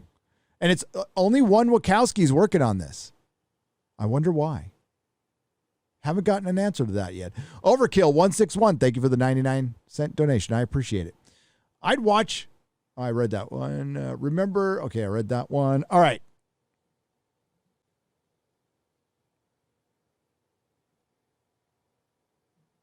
Give me just a moment. And I got to wrap things up. Got to make a video. Got to make 2. Got Sean Dog for $25. Hail, Gary and the chat. Greetings from the People's Republic of Cape Cod. Just got home from an exhausting day of closing pools for the season. Thought I'd drop to say hi and spread some of that pool money around. Love you, Gary. Love the chat. Love Saw Dog. Okay, how am I supposed to say this? Sawed Dog. Saw Dog. Saw Dog. Okay. Thank you for the $25. I'm sorry you had to close down the pools. That sounds depressing. I hate the end of summer.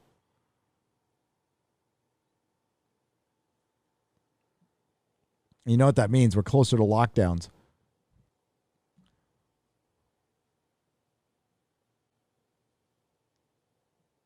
It was announced today that Haley Atwell will be voicing Lara Croft in a new Netflix animated series. Haley Atwell is hot. Okay, she's hot. Hot like the fucking sun hot. I got no problem with her. She should play Lara Croft. She'd be great. But no, they got like Blandy McBland pants, who's like not, I'm not going to say she's unattractive. She's attractive, completely forgettable. I mean, Angelina Jolie plays fucking Lara Croft great, by the way. Yeah, Haley Atwell would be fantastic. I think that they should have cast her in the live action movie from a few years ago instead of going younger casting with Alicia Vikander, who I can't even remember. Yeah, what can I say? I agree with you. 100%.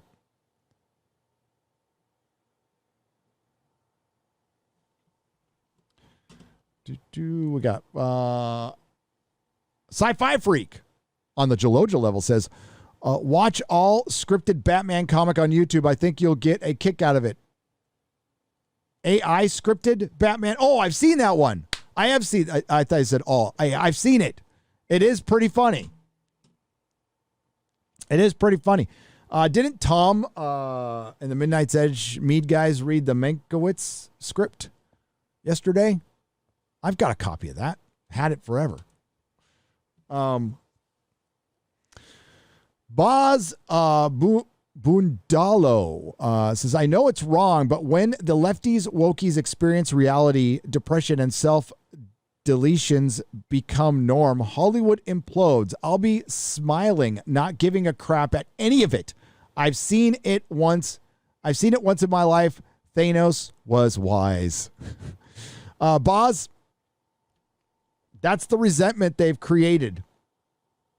And no, we don't want to have a resentment like that. But here's the deal.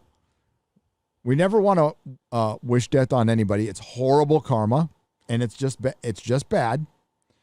If you see them making mistakes and falling flat on their face, no, you don't have to feel sympathy at all. No. Hopefully they learn, but they haven't learned. You see, what we have been doing, Boz, to bottom line this, we give a shit. We give a shit.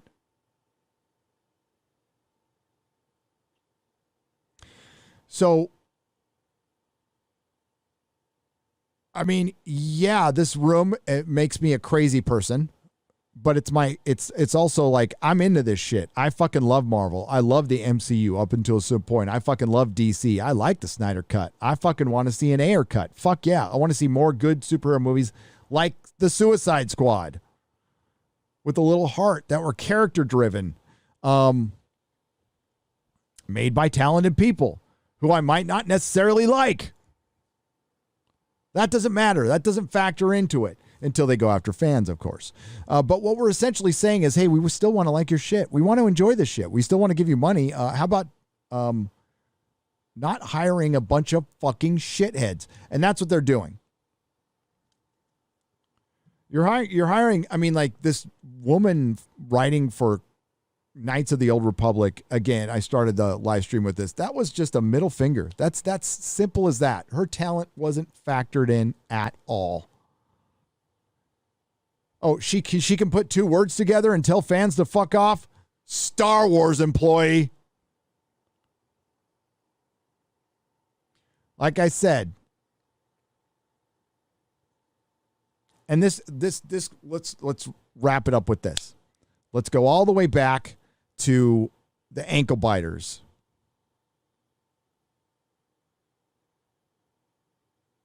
Words are wind. We all have to talk. We have to fill a lot of time. But it's still possible to judge, observe, make a decision on actions. And actions are generally through behavior.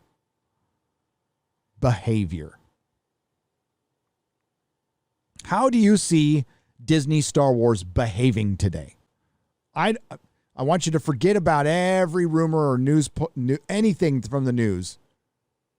If you can, try to clear your head of that and just go on their announcements and who they have hired over the last 6 months. So since Luke Skywalker made his triumphant, accidental, last-minute decision return in The Mandalorian, which completely overshadowed The Mandalorian in his own fucking show. And by the way, he was surrounded by 4 women. 2 of them were fucking badass and wouldn't mind being surrounded by them. Or 3, sorry. What has Disney Marvel done since then? Not rumors. What is fact? What is fact? They hired 2 women who are racist. No, not my opinion. They're fucking racist. Just go and buy their tweets.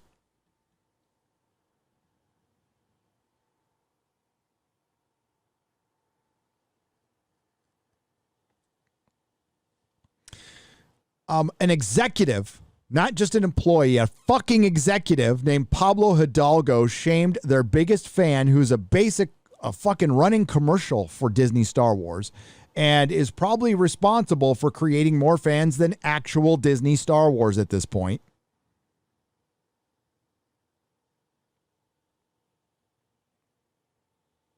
They fired Gina Carano, shamed her, tried to have her blackballed, basically called her a fucking racist.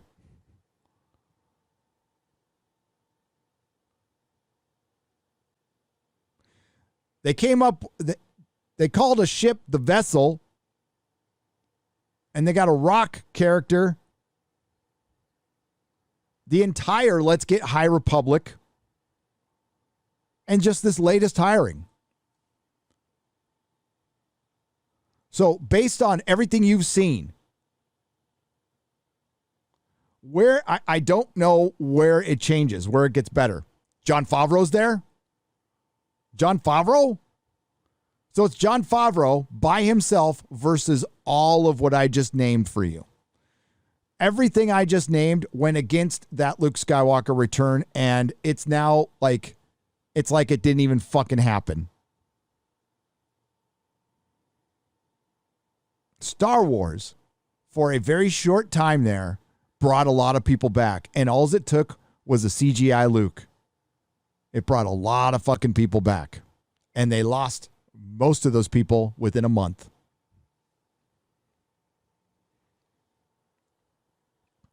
Kathleen Kennedy, as far as I know, is still there. There's a lot of talk of her staying, her going. I'm not sure which is true. I don't know still. And it doesn't matter. It doesn't matter. It doesn't matter. It doesn't fucking matter.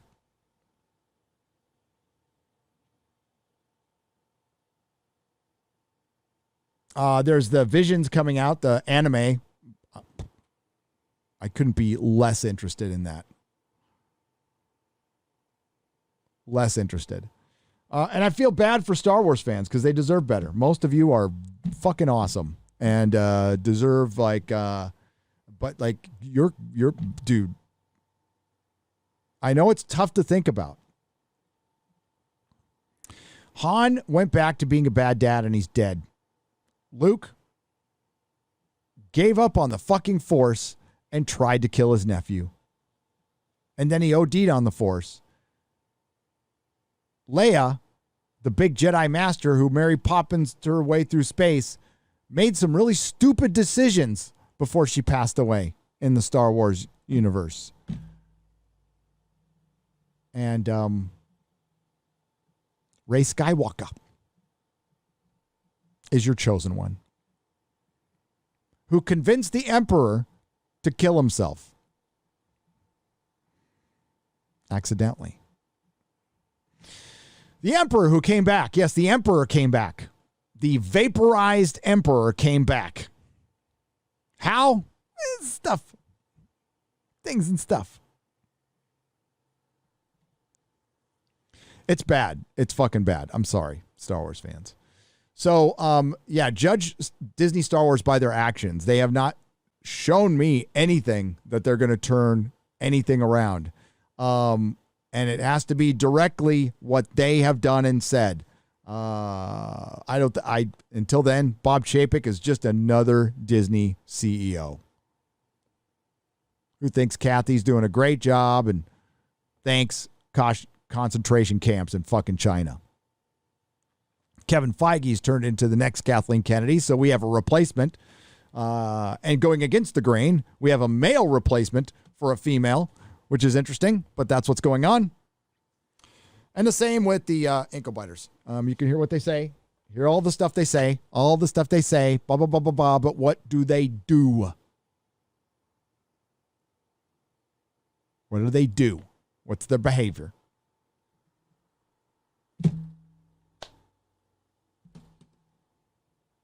Watch out for that stuff. All right. Well, I'm sure we'll talk about it more. I'm sure Az has got a couple of things to say about it. I want to thank everyone for your support. You've been fucking fantastic. The show was great. We persevered. We survived. This live stream is still up. So as it stands right now, my channel is still here for now. Everybody involved. This episode is on Spotify. They haven't taken it off. It's on iTunes. They haven't taken it off. And Apple Music. They haven't taken it off either. And I got Alex Jones' name up there. It's on WordPress. They haven't taken it off either.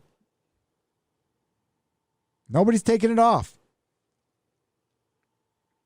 There's been no issue at all.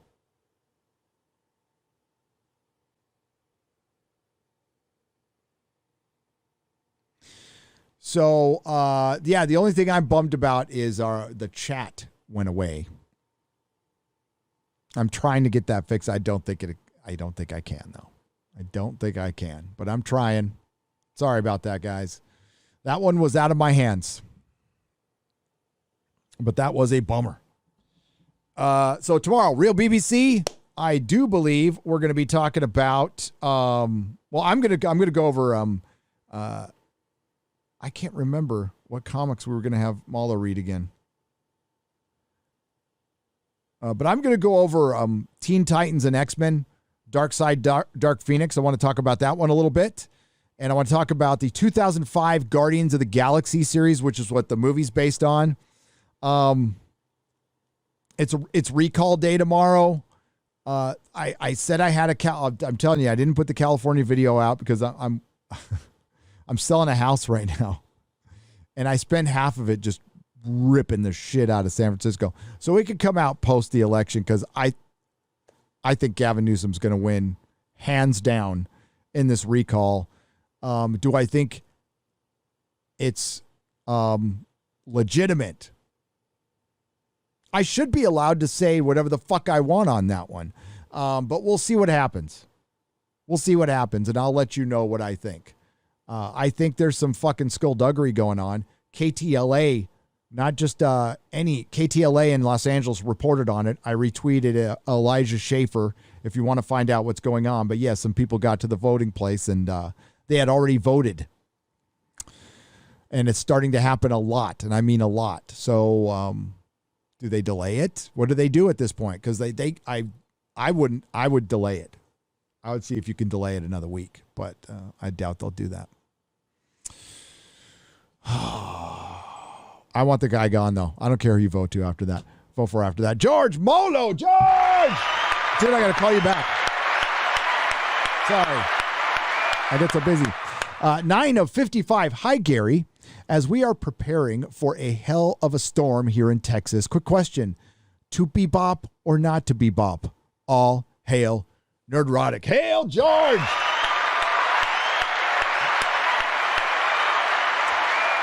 There's a big storm coming. Like how big? Is it something, does that happen often over there? We don't get, like, I am moving from someplace, and I hope you're good, George. Batten down the hatches. Do what you need to do. Call me if you need anything. I never have to worry about storms and shit. We had the weirdest thing Thursday. We had so we get monsoons here, and they're just like storm clouds that produce lightning, but they don't produce any rain. And we had a single cloud go over like the spaceship from Close Encounters of the Third Kind, and it was fucking lightning. It was just raining down from this thing, and you could see the moon right next to the cloud. It was fucking weird. It was weird. Oh yeah. I don't know if I want to mention this. I saw something really strange in the sky yesterday. Really, really strange. But we'll talk about that. I'm not gonna say it was unidentified. Well, I have no fucking idea what it was. It could have a perfectly scientific explanation for something that moved that weird, but it was just weird looking. And you know, you got a lot of time to look at the sky when you're driving in the fucking desert for 5 hours, listening to AC/DC and oh my God, Ozzy. They had this Ozzy Speaks thing. I want to get on the road with fucking COVID. It's fucking serious, man. Fucking COVID. I just want to go out on the road, but I got this fucking neck here. And it's terrible. I went and visited Jack in Idaho for a week, and there was nothing fucking to do out there. Dude, I somehow, after about 10 minutes, I figured out I could understand what he was saying, but Ozzy. Can't believe he's still alive, to be honest with you. I fucking love Ozzy. Hail Ozzy. May he live forever. And may you live for a very happy, long life. I don't think anybody wants to live forever. So thanks to everyone who super chatted and donated. If I missed, it'll be made up in a super chat square up. You should be getting one in a couple days, which is going to be a nooner Real BBC one, and then we're going to go back to a Friday Night Tights one. Don't know who's on Friday Night Tights this week. Mahler will be joining us, Az and I, on Real BBC tomorrow morning at 10 a.m. Pacific time on his channel. Don't know if there'll be a Wednesday nooner. Probably, but it depends if I get a video out or not, because I need to get a couple of videos out. But if it is, it'll probably be at noon. And is there anything else I need to... Thank you to the Modrotics. I feel like I need to be... Oh, Dan Vask, congratulations. The song is doing fucking great. By the way, you can buy it on Amazon Music. The Friday Night Tights theme song. The #1 song in the world for a couple days on Amazon Music, which is fucking great. Thanks again for an all-time record Friday Night Tights show. Thanks to Alex Jones. Thanks to all the... Thanks to our detractors. Thanks, I guess. Thanks to everyone who had our back. And let's see. Is there a stream we can raid here? Hang on. Let me see if there's a stream we can raid here.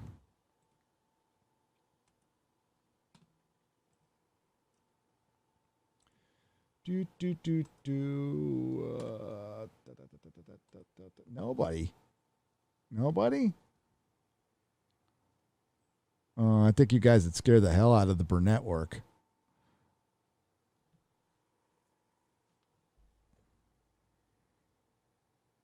Oh, what time is it? Oh, okay. Quarter Black is going to have a stream. The age of good media is gone. Now there is only... so here's Quarter Black's... Yo, it's your boy Garrett. And There you go, right there. There's 10 waiting. So you can go to Quarter Black.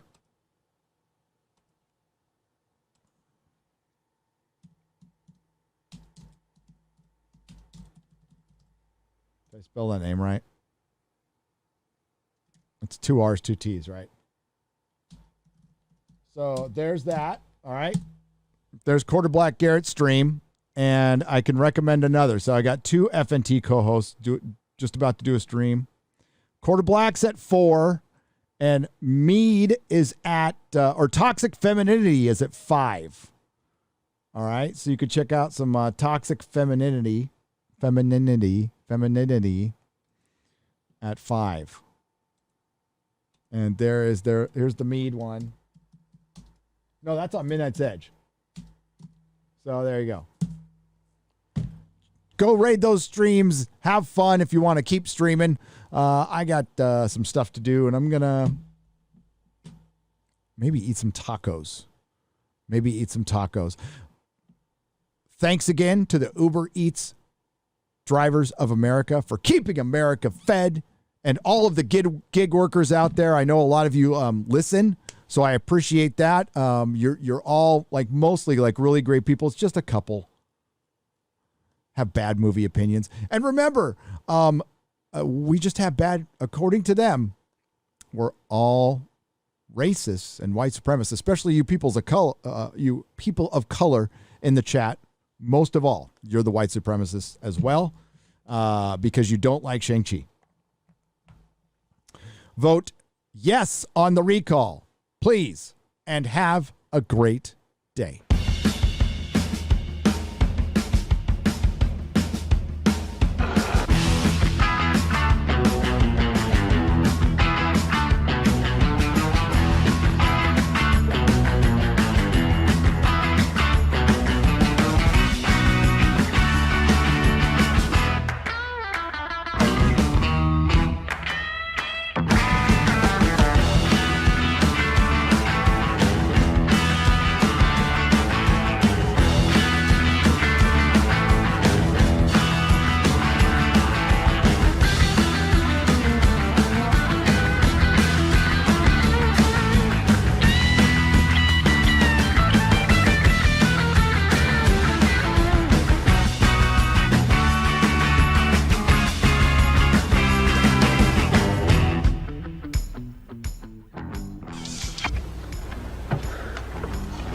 Yours? No, My mother said she found it in your closet. Look, Dad, it's not. Where did you get it? Dad, Answer me. Who taught you how to do this stuff? You, all right? I learned it by watching you. Parents who use drugs have children who use drugs. My client is not a man. My client is the beast. Grace Skywalker. And this beast will lay wreckage to any man that tries to take that title. Yeah! Hi. What's up, Ryan? How's it going, baby boy?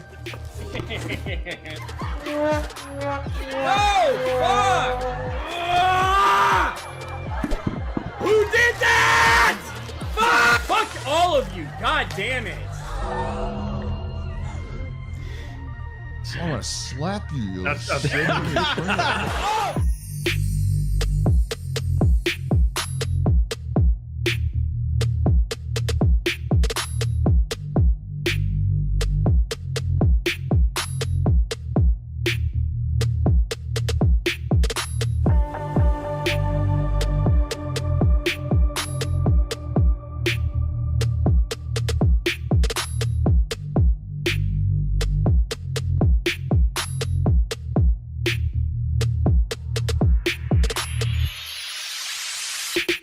So we're gonna be eating at, where are we eating, Chen?